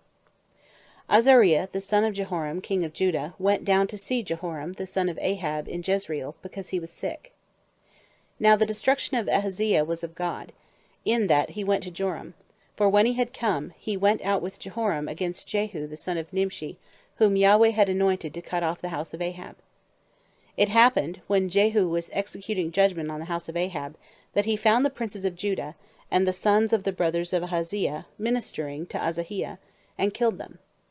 He sought Azahiah, and they caught him. Now he was hiding in Samaria, and they brought him to Jehu, and killed him, and they buried him, for they said, He is the son of Jehoshaphat, who sought Yahweh with all his heart. The house of Ahaziah had no power to hold the kingdom. Now, when Athaliah, the mother of Ahaziah, saw that her son was dead, she arose and destroyed all the royal seed of the house of Judah. But Jehoshabeath, the daughter of the king, took Joash the son of Ahaziah, and stole him away from among the king's sons who were slain, and put him and his nurse in the bedroom. So Jehoshabeath, the daughter of King Jehoram, the wife of Jehoiada the priest, for she was the sister of Ahaziah, hid him from Athaliah, so that she didn't kill him. He was with them hidden in the house of God 6 years, and Athaliah reigned over the land. Chapter 23. In the 7th year Jehoiada strengthened himself, and took the captains of hundreds, Azariah the son of Jeroboam, and Ishmael the son of Jehohanan, and Azariah the son of Abed, and Maaseiah the son of Adaiah, and Elishaphat the son of Zichri, into covenant with him. They went about in Judah, and gathered the Levites out of all the cities of Judah, and the heads of the fathers' households of Israel, and they came to Jerusalem. All the assembly made a covenant with the king in the house of God. He said to them, Behold, the king's son shall reign, as Yahweh has spoken concerning the sons of David. This is the thing that you shall do. A third part of you, who come in on the Sabbath, of the priests and the Levites, shall be porters of the thresholds. A third part shall be at the king's house, and a third part at the gate of the foundation. All the people shall be in the courts of Yahweh's house. But let no one come into the house of Yahweh, except the priests, and those who minister of the Levites. They shall come in, for they are holy, but all the people shall follow Yahweh's instructions. The Levites shall surround the king, every man with his weapons in his hand. Whoever comes into the house, let him be slain. Be with the king when he comes in, and when he goes out. So the Levites and all Judah did according to all that Jehoiada the priest commanded, and they took every man his men, those who were to come in on the Sabbath, with those who were to go out on the Sabbath, for Jehoiada the priest didn't dismiss the shift. Jehoiada the priest delivered to the captains of hundreds the spears and bucklers and shields that had been King David's, which were in the house of God. He set all the people, every man with his weapon in his hand, from the right side of the house to the left side of the house, along by the altar and the house, around the king. Then they brought out the king's son, and put the crown on him, and gave him the testimony, and made him king. And Jehoiada and his sons anointed him, and they said, Long live the king! When Athaliah heard the noise of the people running and praising the king, she came to the people into the house of Yahweh, and she looked, and behold, the king stood by his pillar at the entrance, and the captains and the trumpets by the king, and all the people of the land rejoiced, and blew trumpets. The singers also played musical instruments, and led the singing of praise. Then Athaliah tore her clothes, and said, Treason! Treason! Jehoiada the priest brought out the captains of hundreds who were set over the army, and said to them, Bring her out between the ranks, and whoever follows her, let him be slain with the sword. For the priests said, Don't kill her in Yahweh's house. So they made way for her. She went to the entrance of the horse gate to the king's house, and they killed her there. Jehoiada made a covenant between himself, and all the people, and the king, that they should be Yahweh's people. All the people went to the house of Baal, and broke it down, and broke his altars and his images in pieces, and killed Mattan, the priest of Baal, before the altars. Jehoiada appointed the officers of the house of Yahweh under the hand of the priests the Levites, whom David had distributed in the house of Yahweh, to offer the burnt offerings of Yahweh, as it is written in the law of Moses, with rejoicing and with singing, according to the order of David. He set the porters at the gates of the house of Yahweh, that no one who was unclean in anything should enter in. He took the captains of hundreds, and the nobles, and the governors of the people, and all the people of the land, and brought down the king from the house of Yahweh, and they came through the upper gate to the king's house, and set the king on the throne of the kingdom. So all the people of the land rejoiced, and the city was quiet. Athaliah they had slain with the sword. Chapter 24. Joash was 7 years old when he began to reign, and he reigned 40 years in Jerusalem, and his mother's name was Zibiah of Beersheba. Joash did what was right in the eyes of Yahweh all the days of Jehoiada the priest. Jehoiada took for him 2 wives, and he became the father of sons and daughters. It happened after this, that Joash intended to restore the house of Yahweh. He gathered together the priests and the Levites, and said to them, Go out to the cities of Judah, and gather money to repair the house of your God from all Israel from year to year. See that you expedite this matter. However, the Levites didn't do it right away. The king called for Jehoiada the chief, and said to him, Why haven't you required of the Levites to bring in the tax of Moses, the servant of Yahweh, and of the assembly of Israel, out of Judah and out of Jerusalem, for the tent of the testimony? For the sons of Athaliah, that wicked woman, had broken up the house of God, and they also gave all the dedicated things of the house of Yahweh to the Baals. So the king commanded, and they made a chest, and set it outside the gate of the house of Yahweh. They made a proclamation through Judah and Jerusalem, to bring in for Yahweh the tax that Moses, the servant of God, laid on Israel in the wilderness. All the princes and all the people rejoiced, and brought in, and cast into the chest, until they had made an end. It was so, that whenever the chest was brought to the king's officers by the hand of the Levites, and when they saw that there was much money, the king's scribe and the chief priest's officer came and emptied the chest, and took it, and carried it to its place again. Thus they did day by day, and gathered money in abundance. The king and Jehoiada gave it to such as did the work of the service of the house of Yahweh, and they hired masons and carpenters to restore the house of Yahweh, and also such as worked iron and brass to repair the house of Yahweh. So the workmen worked, and the work of repairing went forward in their hands, and they set up the house of God in its state, and strengthened it. When they had made an end, they brought the rest of the money before the king and Jehoiada, of which were made vessels for the house of Yahweh, even vessels with which to minister and to offer, and spoons, and vessels of gold and silver. They offered burnt offerings in the house of Yahweh continually all the days of Jehoiada. But Jehoiada grew old, and was full of days, and he died. 130 years old he was when he died. They buried him in the city of David among the kings, because he had done good in Israel, and toward God and his house. Now after the death of Jehoiada came princes of Judah, and made obeisance to the king. Then the king listened to them. They forsook the house of Yahweh, the God of their fathers, and served the Asherim and the idols, and wrath came on Judah and Jerusalem for this their guiltiness. Yet he sent prophets to them, to bring them again to Yahweh, and they testified against them, but they would not give ear. The Spirit of God came on Zechariah the son of Jehoiada the priest, and he stood above the people and said to them, Thus says God, Why do you disobey the commandments of Yahweh, that you can't prosper? Because you have forsaken Yahweh, he has also forsaken you. They conspired against him, and stoned him with stones at the commandment of the king in the court of the house of Yahweh. Thus Joash the king didn't remember the kindness which Jehoiada his father had done to him, but killed his son. When he died, he said, May Yahweh look at it and repay it. It happened at the end of the year that the army of the Syrians came up against him, and they came to Judah and Jerusalem, and destroyed all the princes of the people from among the people, and sent all their spoil to the king of Damascus. For the army of the Syrians came with a small company of men, and Yahweh delivered a very great army into their hand, because they had forsaken Yahweh, the God of their fathers. So they executed judgment on Joash.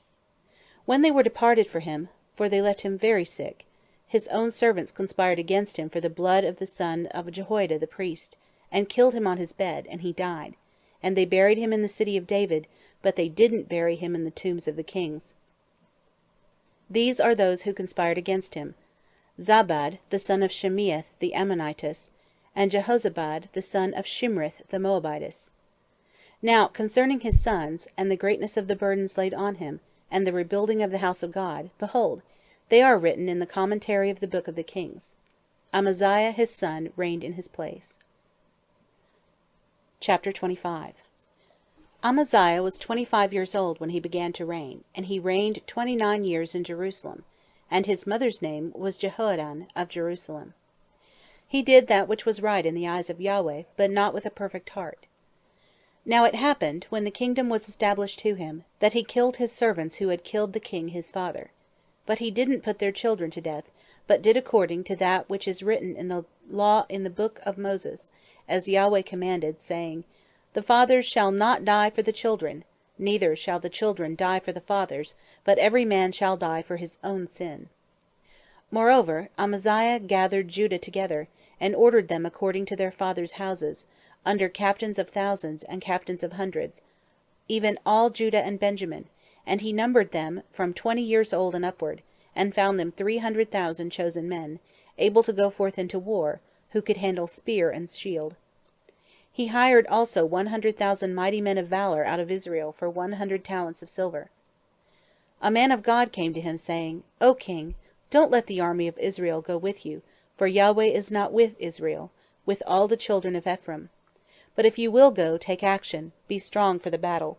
God will overthrow you before the enemy, for God has power to help and to overthrow.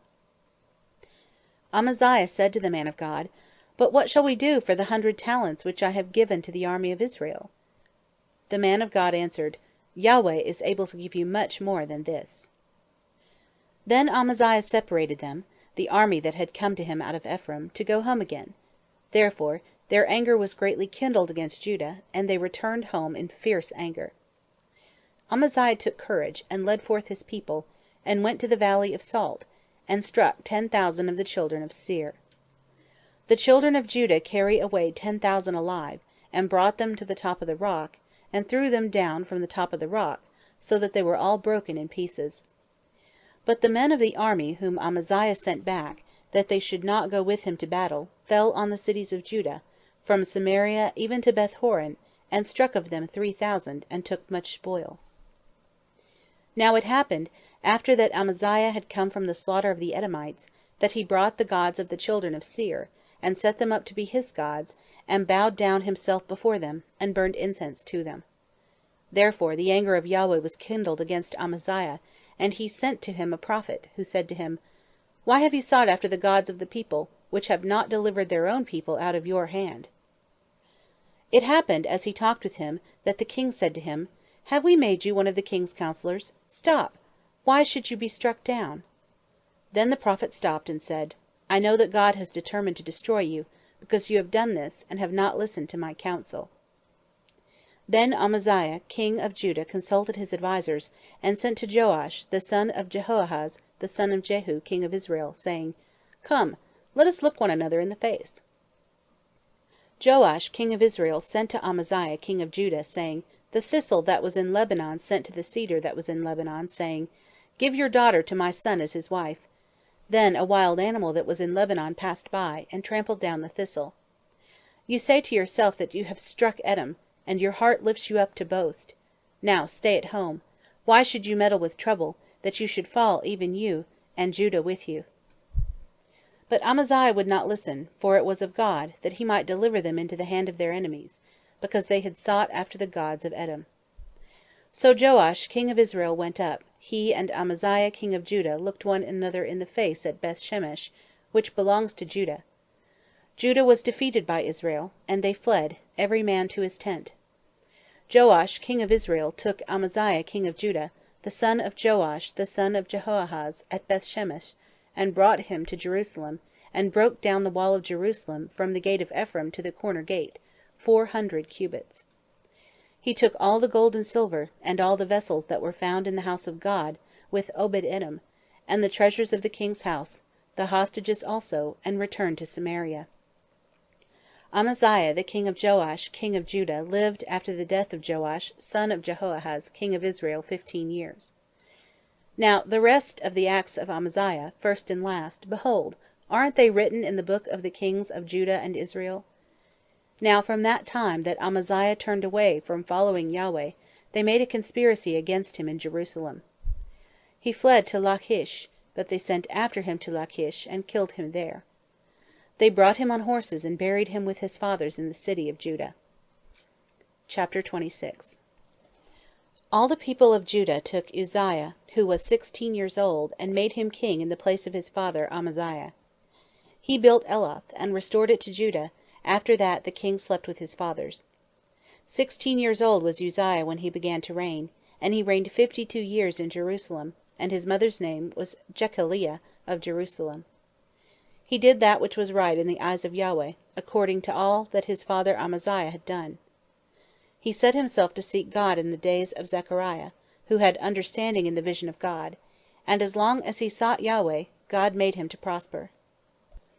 He went forth and warred against the Philistines, and broke down the wall of Gath, and the wall of Jabneh, and the wall of Ashdod, and he built cities in the country of Ashdod, and among the Philistines.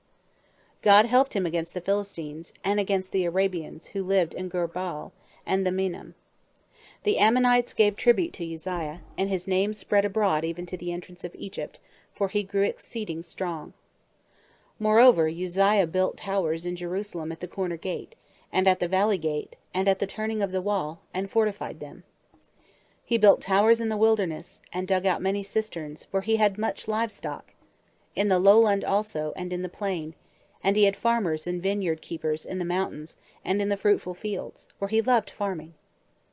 Moreover, Uzziah had an army of fighting men, who went out to war by bands, according to the number of their reckoning, made by Jeiel the scribe, and Maaseiah the officer, under the hand of Hananiah, one of the king's captains.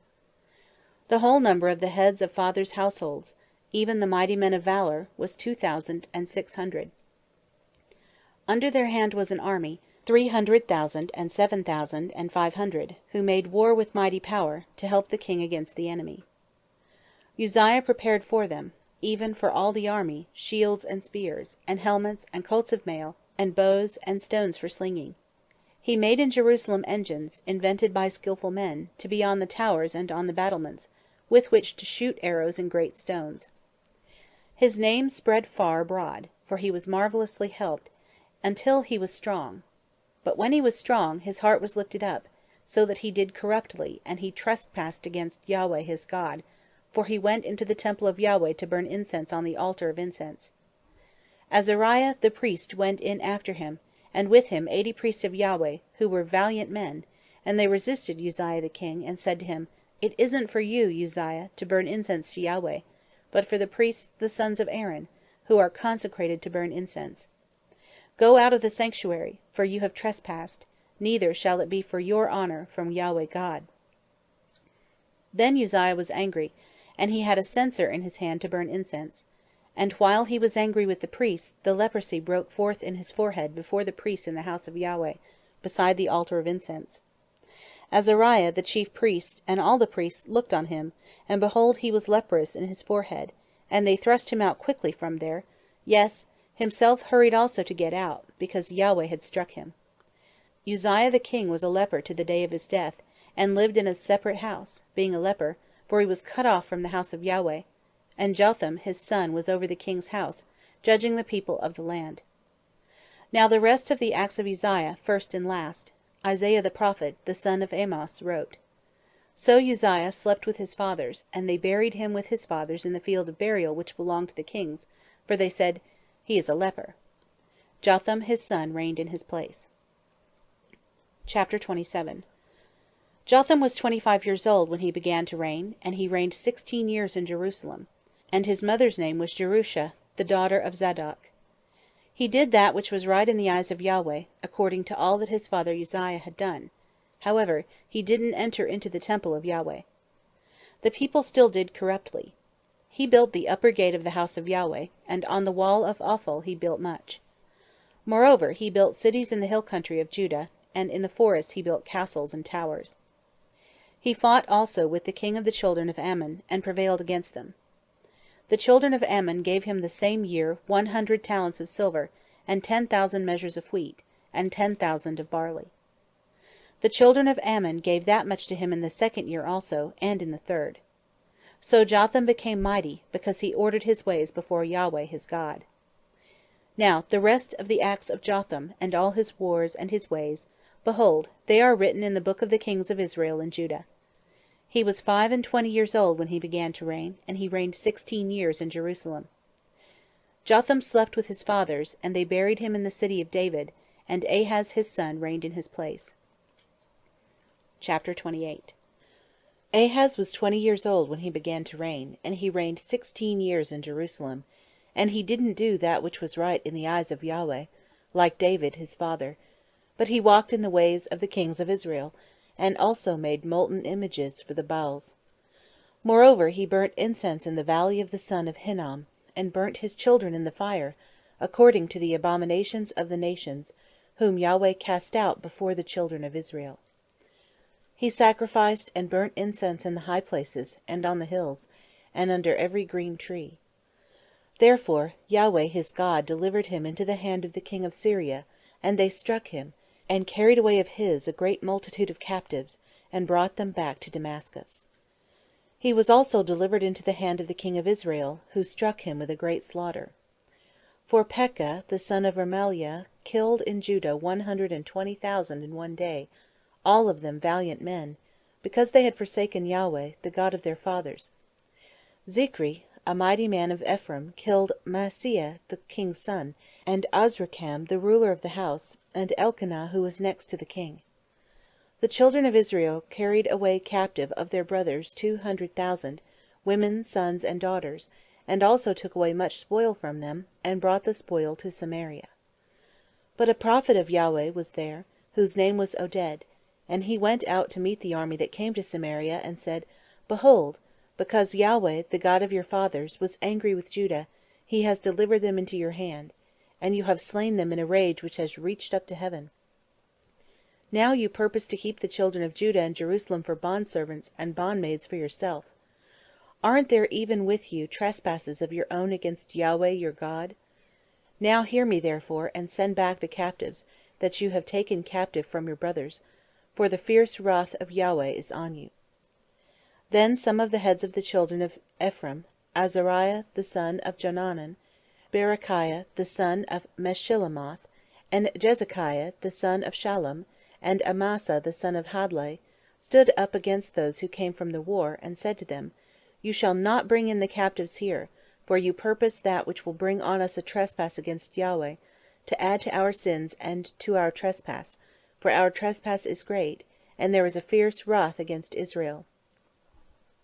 So the armed men left the captives and the spoil before the princes and all the assembly. The men who have been mentioned by name rose up, and took captives, and with the spoil clothed all who were naked among them, dressed them, gave them scandals, and gave them something to eat and to drink, anointed them, carried all the feeble of them on donkeys, and brought them to Jericho, the city of palm trees, to their brothers. Then they returned to Samaria. At that time King Ahaz sent to the kings of Assyria to help him. For again the Edomites had come and struck Judah, and carried away captives. The Philistines also had invaded the cities of the lowland, and of the south of Judah, and had taken Beth-Shemesh, and Ajalon, and Gederoth, and Soko with its towns, and Timnah with its towns, Gimzo also with its towns, and they lived there. For Yahweh brought Judah low because of Ahaz king of Israel, for he had dealt wantonly in Judah, and trespassed severely against Yahweh. Tilgath-Pilneser king of Assyria came to him, and distressed him, but didn't strengthen him. For Ahaz took away a portion out of the house of Yahweh, and out of the house of the kings and of the princes, and gave it to the king of Assyria, but it didn't help him. In the time of his distress he trespassed yet more against Yahweh, this same king Ahaz. For he sacrificed to the gods of Damascus, which struck him, and he said, Because the gods of the kings of Syria helped them, so I will sacrifice to them, that they may help me. But they were the ruin of him, and of all Israel. Ahaz gathered together the vessels of the house of God, and cut in pieces the vessels of the house of God, and shut up the doors of the house of Yahweh, and he made him altars in every corner of Jerusalem. In every city of Judah he made high places to burn incense to other gods, and provoked to anger Yahweh the God of his fathers. Now the rest of his acts, and all his ways, first and last, behold, they are written in the book of the kings of Judah and Israel. Ahaz slept with his fathers, and they buried him in the city, even in Jerusalem, for they didn't bring him into the tombs of the kings of Israel, and Hezekiah his son reigned in his place. End of chapters 21 through 28 of the second book of Chronicles. The second book of Chronicles, from the World English Bible, chapters 29 through 36. Chapter 29. Hezekiah began to reign when he was 25 years old, and he reigned 29 years in Jerusalem, and his mother's name was Abijah, the daughter of Zechariah. He did that which was right in the eyes of Yahweh, according to all that David his father had done. He, in the first year of his reign, in the first month, opened the doors of the house of Yahweh, and repaired them. He brought in the priests and the Levites, and gathered them together into the broad place on the east, and said to them, Listen to me, you Levites. Now sanctify yourselves, and sanctify the house of Yahweh, the God of your fathers, and carry out the filthiness of the holy place. For our fathers have trespassed, and done that which was evil in the sight of Yahweh our God, and have forsaken him, and have turned away their faces from the habitation of Yahweh, and turned their backs. Also they have shut up the doors of the porch, and put out the lamps, and have not burned incense nor offered burnt offerings in the holy place to the God of Israel. Therefore the wrath of Yahweh was on Judah and Jerusalem, and he has delivered them to be tossed back and forth, to be an astonishment and a hissing, as you see with your eyes. For behold, our fathers have fallen by the sword, and our sons and our daughters and our wives are in captivity for this. Now it is in my heart to make a covenant with Yahweh, the God of Israel, that his fierce anger may turn away from us. My sons, don't be negligent now, for Yahweh has chosen you to stand before him, to minister him, and that you should be his ministers, and burn incense. Then the Levites arose, Mahath the son of Amasah, and Joel the son of Azariah, of the sons of the Kohathites, and of the sons of Merari, Kish the son of Abdi, and Azariah the son of Jelalel, and of the Gershonites, Joah the son of Zimmah, and Eden the son of Joah, and of the sons of Elizaphan, Shimri and Juel, and of the sons of Asaph, Zechariah and Mattaniah, and of the sons of Heman, Jehuel and Shimi, and of the sons of Jeduthun, Shemaiah and Uzziel. They gathered their brothers and sanctified themselves, and went in according to the commandment of the king by the words of Yahweh, to cleanse the house of Yahweh. The priests went in to the inner part of the house of Yahweh to cleanse it, and brought out all the uncleanness that they found in the temple of Yahweh into the court of the house of Yahweh. The Levites took it, to carry it abroad to the brook Kidron.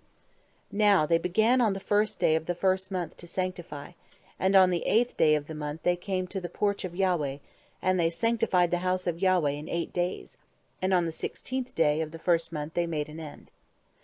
Then they went in to Hezekiah the king within the palace, and said, We have cleansed all the house of Yahweh, and the altar of burnt offering, with all its vessels, and the table of showbread, with all its vessels. Moreover, all the vessels which King Ahaz in his reign threw away when he trespassed, we have prepared and sanctified, and behold, they are before the altar of Yahweh. Then Hezekiah the king arose early, and gathered the princes of the city, and went up to the house of Yahweh. They brought 7 bulls, and 7 rams, and 7 lambs, and 7 male goats, for a sin offering for the kingdom, and for the sanctuary, and for Judah. He commanded the priests and the sons of Aaron to offer them on the altar of Yahweh. So they killed the bulls, and the priests received the blood and sprinkled it on the altar. And they killed the rams, and sprinkled the blood on the altar. They killed also the lambs, and sprinkled the blood on the altar.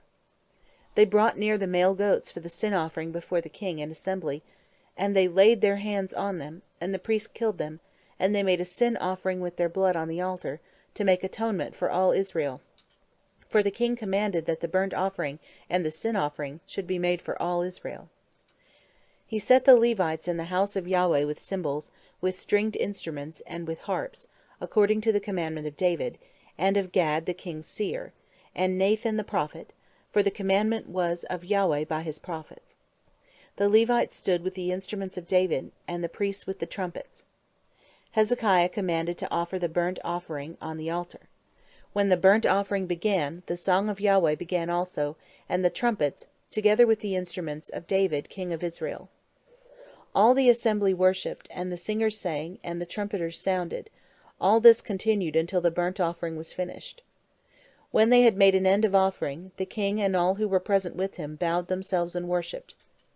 Moreover, Hezekiah the king and the princes command the Levites to sing praises to Yahweh with the words of David and of Asaph the seer. They sang praises with gladness, and they bowed their heads in worship. Then Hezekiah answered, Now you have consecrated yourselves to Yahweh. Come near and bring sacrifices and thank offerings into the house of Yahweh. The assembly brought in sacrifices and thank offerings, and as many as were of a willing heart brought in burnt offerings. The number of the burnt offerings which the assembly brought was 70 bulls, 100 rams, and 200 lambs. All these were for a burnt offering to Yahweh. The consecrated things were 600 head of cattle and 3,000 sheep. But the priests were too few, so that they could not flay all the burnt offerings. Therefore their brothers the Levites helped them until the work was ended, and until the priests had sanctified themselves, for the Levites were more upright in heart to sanctify themselves than the priests. Also the burnt offerings were in abundance, with the fat of the peace offerings, and with the drink offerings for every burnt offering. So the service of the house of Yahweh was set in order. Hezekiah rejoiced, and all the people, because of that which God had prepared for the people, for the thing was done suddenly. Chapter 30.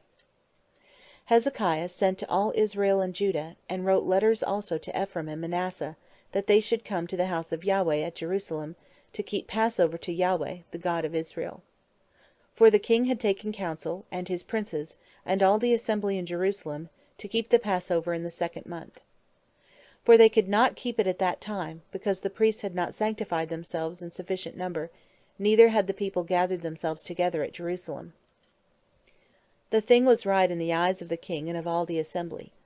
So they established a decree to make proclamation throughout all Israel, from Beersheba even to Dan, that they should come to keep the Passover to Yahweh, the God of Israel, at Jerusalem, for they had not kept it in great numbers in such sort as it is written.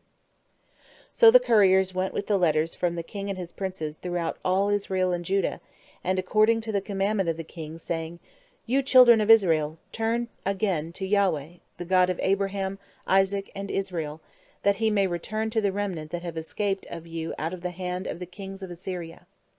Don't be like your fathers and like your brothers, who trespassed against Yahweh, the God of their fathers, so that he gave them up to desolation, as you see.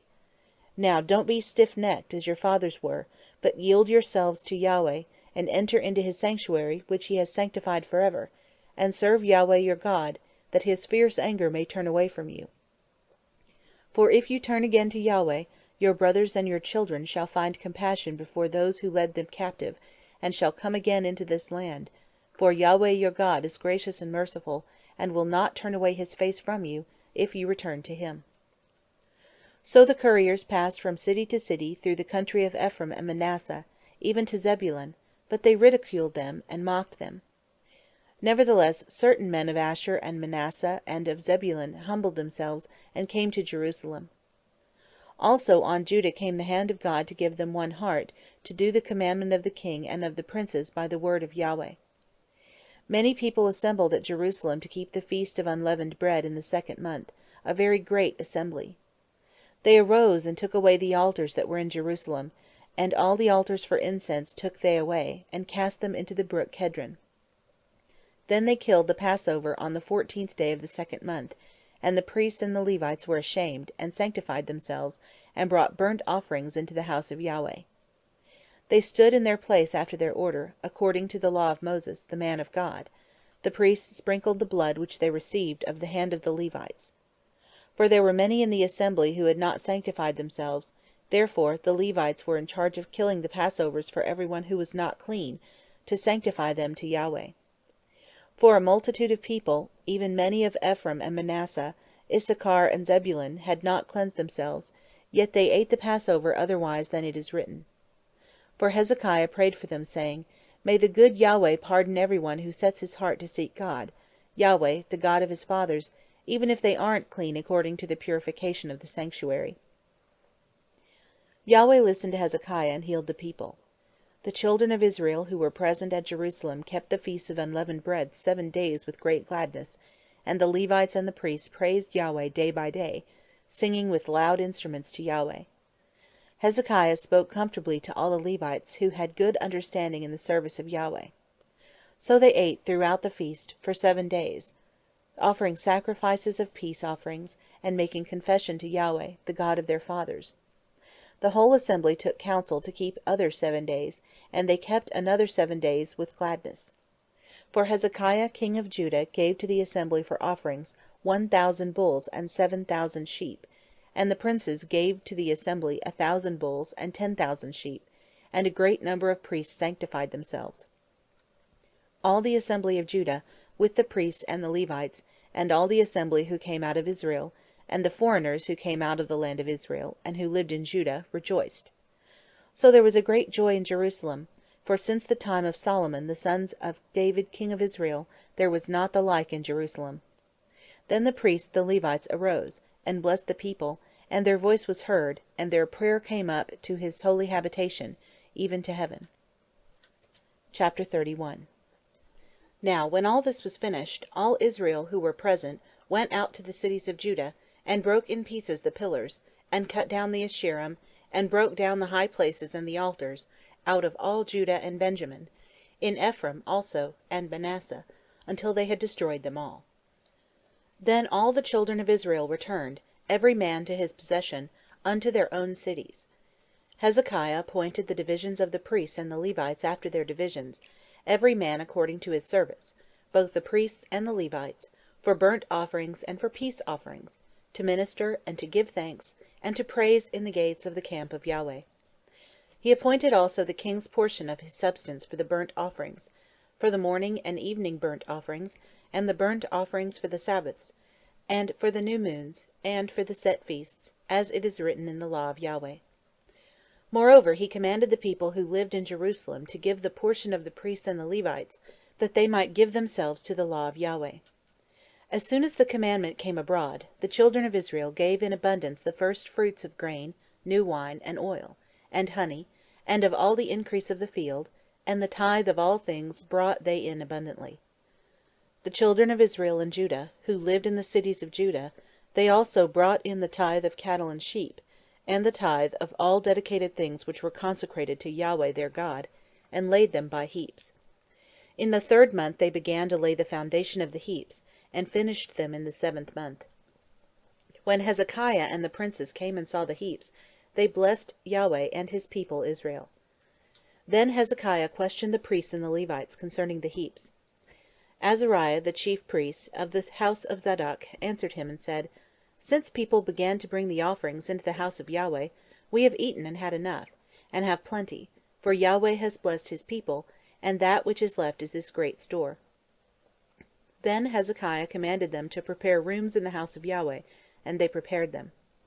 They brought in the offerings and the tithes and the dedicated things faithfully, and over them Conaniah the Levite was ruler, and Shimei his brother was second. Jehiel, and Azaziah, and Nahath, and Asahel, and Jeremoth, and Jozabad, and Eliel, and Ismachiah, and Mahath, and Benaiah were overseers under the hand of Conaniah and Shimei his brother, by the appointment of Hezekiah the king, and Azariah the ruler of the house of God. Korah, the son of Imnah the Levite, the porter at the east gate, was over the freewill offerings of God, to distribute the offerings of Yahweh and the most holy things.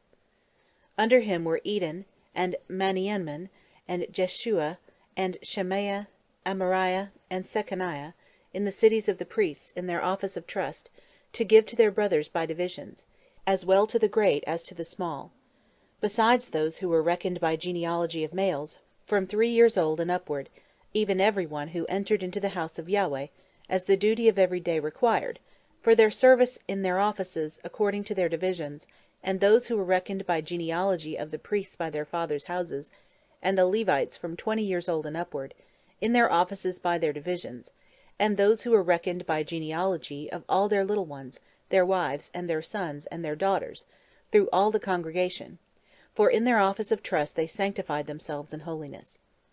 Also for the sons of Aaron the priests, who were in the fields of the suburbs of their cities, in every city, there were men who were mentioned by name, to give portions to all the males among the priests, and to all who were reckoned by genealogy among the Levites. Hezekiah did so throughout all Judah, and he worked that which was good and right and faithful before Yahweh his God. In every work that he began in the service of the house of God, and in the law, and in the commandments, to seek his God, he did it with all his heart, and prospered. Chapter 32.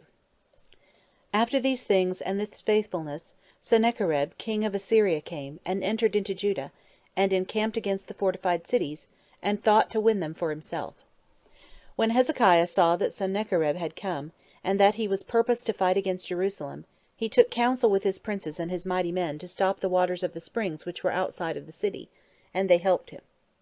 So many people gathered together, and they stopped all the springs, and the brook that flowed through the midst of the land, saying, Why should the kings of Assyria come, and find much water? He took courage, and built up all the wall that was broken down, and raised it up to the towers, and the other wall outside, and strengthened Millo in the city of David, and made weapons and shields in abundance.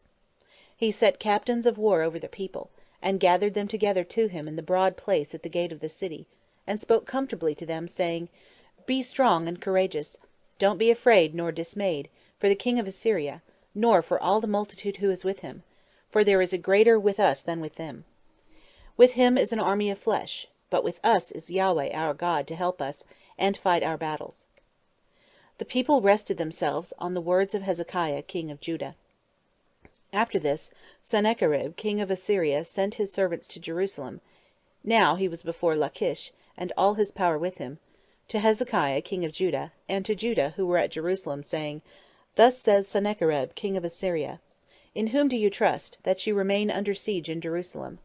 Doesn't Hezekiah persuade you to give you over to die by famine and by thirst, saying, Yahweh our God will deliver us out of the hand of the king of Assyria? Hasn't the same Hezekiah taken away his high places and his altars, and commanded Judah and Jerusalem, saying, You shall worship before one altar, and on it you shall burn incense? Don't you know what I and my fathers have done to all the peoples of the lands? Were the gods of the nations of the lands in any way able to deliver their land out of my hand? Who was there among all the gods of these nations which my fathers utterly destroyed, that could deliver his people out of my hand, that your God should be able to deliver you out of my hand? Now, therefore, don't let Hezekiah deceive you, nor persuade you in this way, neither believe him, for no God of any nation or any kingdom was able to deliver his people out of my hand, and out of the hand of my fathers. How much less will your God deliver you out of my hand? His servant spoke yet more against Yahweh God, and against his servant Hezekiah. He also wrote letters insulting Yahweh, the God of Israel, and to speak against him, saying, As the gods of the nations of the lands, which have not delivered their people out of my hand, so shall the God of Hezekiah not deliver his people out of my hand. They cried with a loud voice in the Jews' language to the people of Jerusalem who were on the wall, to frighten them, and to trouble them, that they might take the city. They spoke of the God of Jerusalem, as of the gods of the peoples of the earth, which are the work of men's hands. Hezekiah the king, and Isaiah the prophet the son of Amoz, prayed because of this, and cried to heaven. Yahweh sent an angel, who cut off all the mighty men of valor, and the leaders and captains, in the camp of the king of Assyria. So he returned with shame of face to his own land. When he had come into the house of his God, those who came forth from his own bowels killed him there with the sword. Thus Yahweh saved Hezekiah and the inhabitants of Jerusalem from the hands of Sennacherib, the king of Assyria, and from the hand of all others, and guided them on every side. Many brought gifts to Yahweh to Jerusalem, and precious things to Hezekiah king of Judah, so that he was exalted in the sight of all nations from thenceforth. In those days Hezekiah was sick even to death, and he prayed to Yahweh, and he spoke to him, and gave him a sign. But Hezekiah didn't render again according to the benefit done him, for his heart was lifted up. Therefore there was wrath on him, and on Judah and Jerusalem. Notwithstanding Hezekiah humbled himself for the pride of his heart, both he and the inhabitants of Jerusalem, so that the wrath of Yahweh didn't come on them in the days of Hezekiah. Hezekiah had exceeding much riches and honor, and he provided him treasuries for silver, and for gold, and for precious stones, and for spices, and for shields, and for all kinds of goodly vessels, storehouses also for the increase of grain, and new wine and oil, and stalls for all kinds of animals, and flocks in folds. Moreover he provided him cities, and possessions of flocks and herds in abundance, for God had given him very much substance. This same Hezekiah also stopped the upper spring of the waters of Gihon, and brought them straight down on the west side of the city of David. Hezekiah prospered in all his works. However, concerning the ambassadors of the princes of Babylon, who sent to him to inquire of the wonder that was done in the land, God left him, to try him, that he might know all that was in his heart. Now, the rest of the acts of Hezekiah, and his good deeds, behold, they are written in the vision of Isaiah the prophet, the son of Amoz, in the book of the kings of Judah and Israel. Hezekiah slept with his fathers, and they buried him in the ascent of the tombs of the sons of David, and all Judah and the inhabitants of Jerusalem did him honor at his death. Manasseh his son reigned in his place. Chapter 33. Manasseh was 12 years old when he began to reign, and he reigned 55 years in Jerusalem. He did that which was evil in the sight of Yahweh, after the abominations of the nations, whom Yahweh cast out before the children of Israel. For he built again the high places which Hezekiah his father had broken down, and he reared up altars for the Baals, and made Asheroth, and worshipped all the army of the sky, and served them. He built altars in the house of Yahweh, of which Yahweh said, My name shall be in Jerusalem forever. He built altars for all the army of the sky in the 2 courts of the house of Yahweh. He also made his children to pass through the fire in the valley of the son of Hinnom, and he practiced sorcery, and used enchantments, and practiced sorcery, and dealt with those who had familiar spirits, and with wizards. He worked much evil in the sight of Yahweh, to provoke him to anger. He set the engraved image of the idol, which he had made, in the house of God, of which God said to David and to Solomon his son, In this house and in Jerusalem, which I have chosen out of all the tribes of Israel, I will put my name forever, neither will I any more remove the foot of Israel from off the land which I have appointed for your fathers, if only they will observe to do all that I have commanded them, even all the law and the statutes and the ordinances given by Moses. Manasseh seduced Judah and the inhabitants of Jerusalem, so that they did more evil than the nations whom Yahweh destroyed before the children of Israel did. Yahweh spoke to Manasseh and to his people, but they gave no heed. Therefore Yahweh brought on them the captains of the army of the king of Assyria, who took Manasseh in chains, and bound him with fetters, and carried him to Babylon. When he was in distress, he begged Yahweh his God, and humbled himself greatly before the God of his fathers. He prayed to him, and he was entreated by him, and heard his supplication, and brought him again to Jerusalem into his kingdom. Then Manasseh knew that Yahweh was God. Now after this he built an outer wall to the city of David, on the west side of Gihon, in the valley, even to the entrance at the fish gate, and he encircled Ophel with it, and raised it up to a very great height, and he put valiant captains in all the fortified cities of Judah. He took away the foreign gods, and the idol out of the house of Yahweh, and all the altars that he had built in the mountain of the house of Yahweh, and in Jerusalem, and cast them out of the city. He built up the altar of Yahweh, and offered thereon sacrifices of peace offerings and of thanksgiving, and commanded Judah to serve Yahweh, the God of Israel. Nevertheless the people sacrificed still in the high places, but only to Yahweh their God. Now the rest of the acts of Manasseh, and his prayer to his God, and the words of the seers who spoke to him in the name of Yahweh, the God of Israel, behold, they are written among the acts of the kings of Israel. His prayer also, and how God was entreated of him, and all his sin and his trespass, and the places in which he built high places, and set up the Asherim and the engraved images, before he humbled himself, behold, they are written in the history of Hosea. So Manasseh slept with his fathers, and they buried him in his own house, and Amon his son reigned in his place. Amon was 22 years old when he began to reign, and he reigned 2 years in Jerusalem. He did that which was evil in the sight of Yahweh, as did Manasseh his father, and Amon sacrificed to all the engraved images which Manasseh his father had made, and served them. He didn't humble himself before Yahweh, as Manasseh his father had humbled himself, but this same Amon trespassed more and more. His servants conspired against him, and put him to death in his own house. But the people of the land killed all those who had conspired against King Amon, and the people of the land made Josiah his son king in his place. Chapter 34. Josiah was 8 years old when he began to reign, and he reigned 31 years in Jerusalem. He did that which was right in the eyes of Yahweh, and walked in the ways of David his father, and didn't turn aside to the right hand or to the left.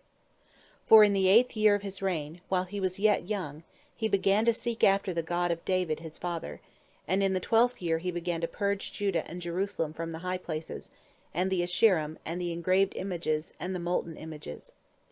They broke down the altars of the Baals in his presence, and the incense altars that were on high above them he cut down, and the Asherim, and the engraved images, and the molten images he broke in pieces, and made dust of them, and strewed it on the graves of those who had sacrificed to them. He burnt the bones of the priests on their altars, and purged Judah and Jerusalem. He did this in the cities of Manasseh and Ephraim and Simeon, even to Naphtali, around in their ruins. He broke down the altars, and beat the Asherim and the engraved images into powder, and cut down all the incense altars throughout all the land of Israel, and returned to Jerusalem.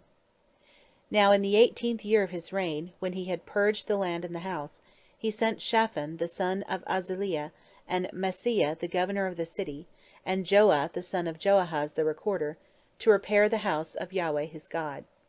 They came to Hilkiah the high priest, and delivered the money that was brought into the house of God, which the Levites, the keepers of the threshold, had gathered of the hand of Manasseh and Ephraim, and of all the remnant of Israel, and of all Judah and Benjamin, and of the inhabitants of Jerusalem.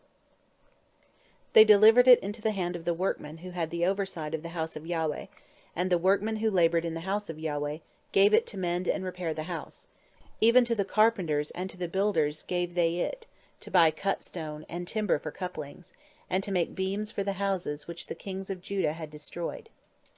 The men did the work faithfully, and their overseers were Jahath and Obadiah the Levites, of the sons of Merari, and Zechariah and Meshullam of the sons of the Kohathites, to set it forward, and others of the Levites, all who were skillful with instruments of music. Also they were over the bearers of burdens, and set forward all who did the work in every kind of service, and of the Levites there were scribes, and officers, and porters. When they brought out the money that was brought into the house of Yahweh, Hilkiah the priest found the book of the law of Yahweh given by Moses. Hilkiah answered Shaphan the scribe, I have found the book of the law in the house of Yahweh. Hilkiah delivered the book to Shaphan. Shaphan carried the book to the king, and moreover brought back word to the king, saying, All that was committed to your servants, they are doing. They have emptied out the money that was found in the house of Yahweh, and have delivered it into the hand of the overseers, and into the hand of the workmen. Shaphan the scribe told the king, saying, Hilkiah the priest has delivered me a book. Shaphan read therein before the king. It happened, when the king had heard the words of the law, that he tore his clothes. The king commanded Hilkiah, and Ahikam the son of Shaphan, and Abdon the son of Micah, and Shaphan the scribe, and Isaiah the king's servant, saying, Go, inquire of Yahweh for me, and for those who are left in Israel and Judah, concerning the words of the book that is found, for great is the wrath of Yahweh that is poured out on us, because our fathers have not kept the word of Yahweh, to do according to all that is written in this book. So Hilkiah, and they whom the king had commanded, went to Huldah the prophetess, the wife of Shallum the son of Tokhath, the son of Hasra, keeper of the wardrobe. Now she lived in Jerusalem in the second quarter, and they spoke to her to that effect. She said to them, Thus says Yahweh the God of Israel, Tell the man who sent you to me, Thus says Yahweh, Behold, I will bring evil on this place and on its inhabitants, even all the curses that are written in the book which they have read before the king of Judah. Because they have forsaken me, and have burned incense to other gods, that they might provoke me to anger with all the works of their hands, therefore is my wrath poured out on this place, and it shall not be quenched. But to the king of Judah, who sent you to inquire of Yahweh, thus you shall tell him, Thus says Yahweh the God of Israel, As touching the words which you have heard, because your heart was tender, and you humbled yourself before God, when you heard his words against this place, and against its inhabitants, and have humbled yourself before me, and have torn your clothes, and wept before me, I also have heard you, says Yahweh. Behold, I will gather you to your fathers, and you shall be gathered to your grave in peace, neither shall your eyes see all the evil that I will bring on this place, and on its inhabitants. They brought back word to the king. Then the king sent and gathered together all the elders of Judah and Jerusalem.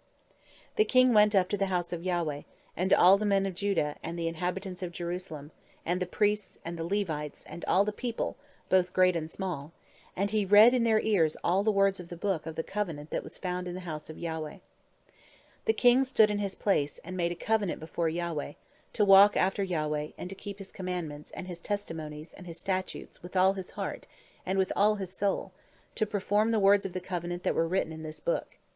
He caused all that were found in Jerusalem and Benjamin to stand. The inhabitants of Jerusalem did according to the covenant of God, the God of their fathers. Josiah took away all the abominations out of the countries that pertained to the children of Israel, and made all who were found in Israel to serve, even to serve Yahweh their God. All his days he didn't depart from following Yahweh, the God of their fathers. Chapter 35. Josiah kept a Passover to Yahweh in Jerusalem, and they killed the Passover on the 14th day of the first month. He set the priests in their offices, and encouraged them to the service of the house of Yahweh. He said to the Levites who taught all Israel, who were holy to Yahweh, Put the holy ark in the house which Solomon the son of David king of Israel built. There shall no more be a burden on your shoulders. Now serve Yahweh your God, and his people Israel. Prepare yourselves after your fathers' houses by your divisions, according to the writing of David king of Israel, and according to the writing of Solomon his son. Stand in the holy place according to the divisions of the fathers' houses of your brothers, the children of the people, and let there be for each a portion of a father's house of the Levites. Kill the Passover and sanctify yourselves, and prepare for your brothers, to do according to the word of Yahweh by Moses. Josiah gave to the children of the people, of the flock, lambs and young goats, all of them for the Passover offerings, to all who were present, to the number of 30,000, and 3,000 bulls. These were of the king's substance. His princes gave for a freewill offering to the people, to the priests, and to the Levites. Hilkiah and Zechariah and Jehiel, the rulers of the house of God, gave to the priests for the Passover offering 2,600 small livestock, and 300 head of cattle.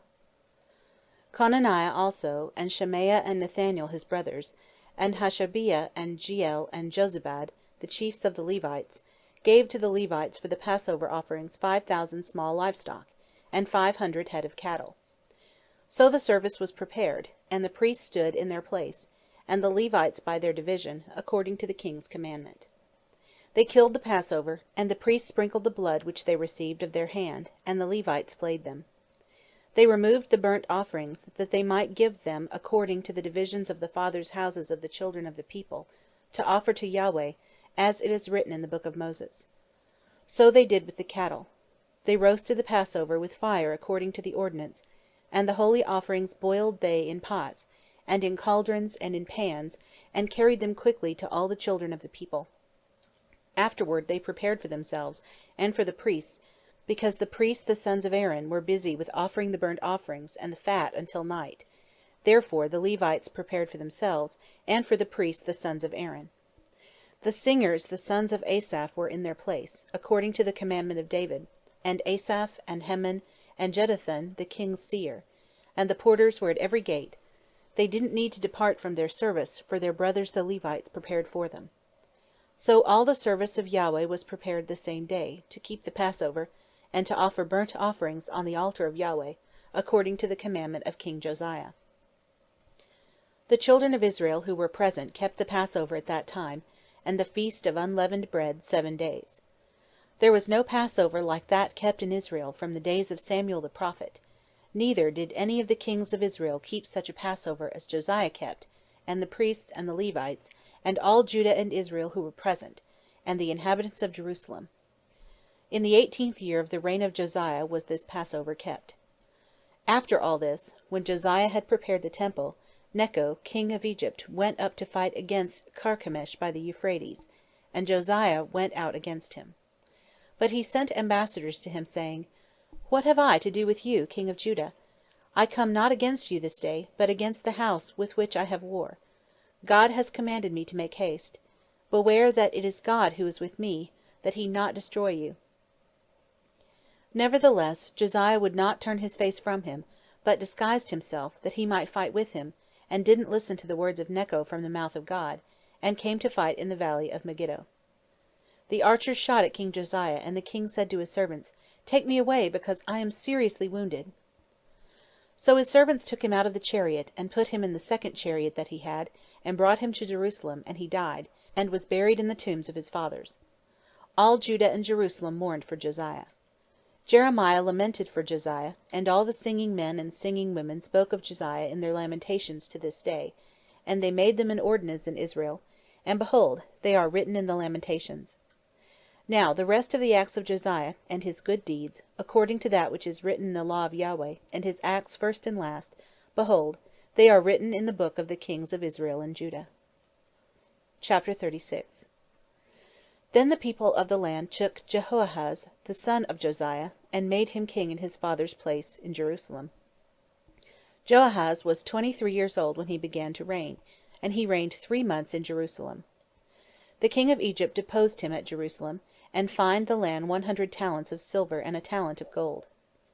The king of Egypt made Eliakim his brother king over Judah and Jerusalem, and changed his name to Jehoiakim.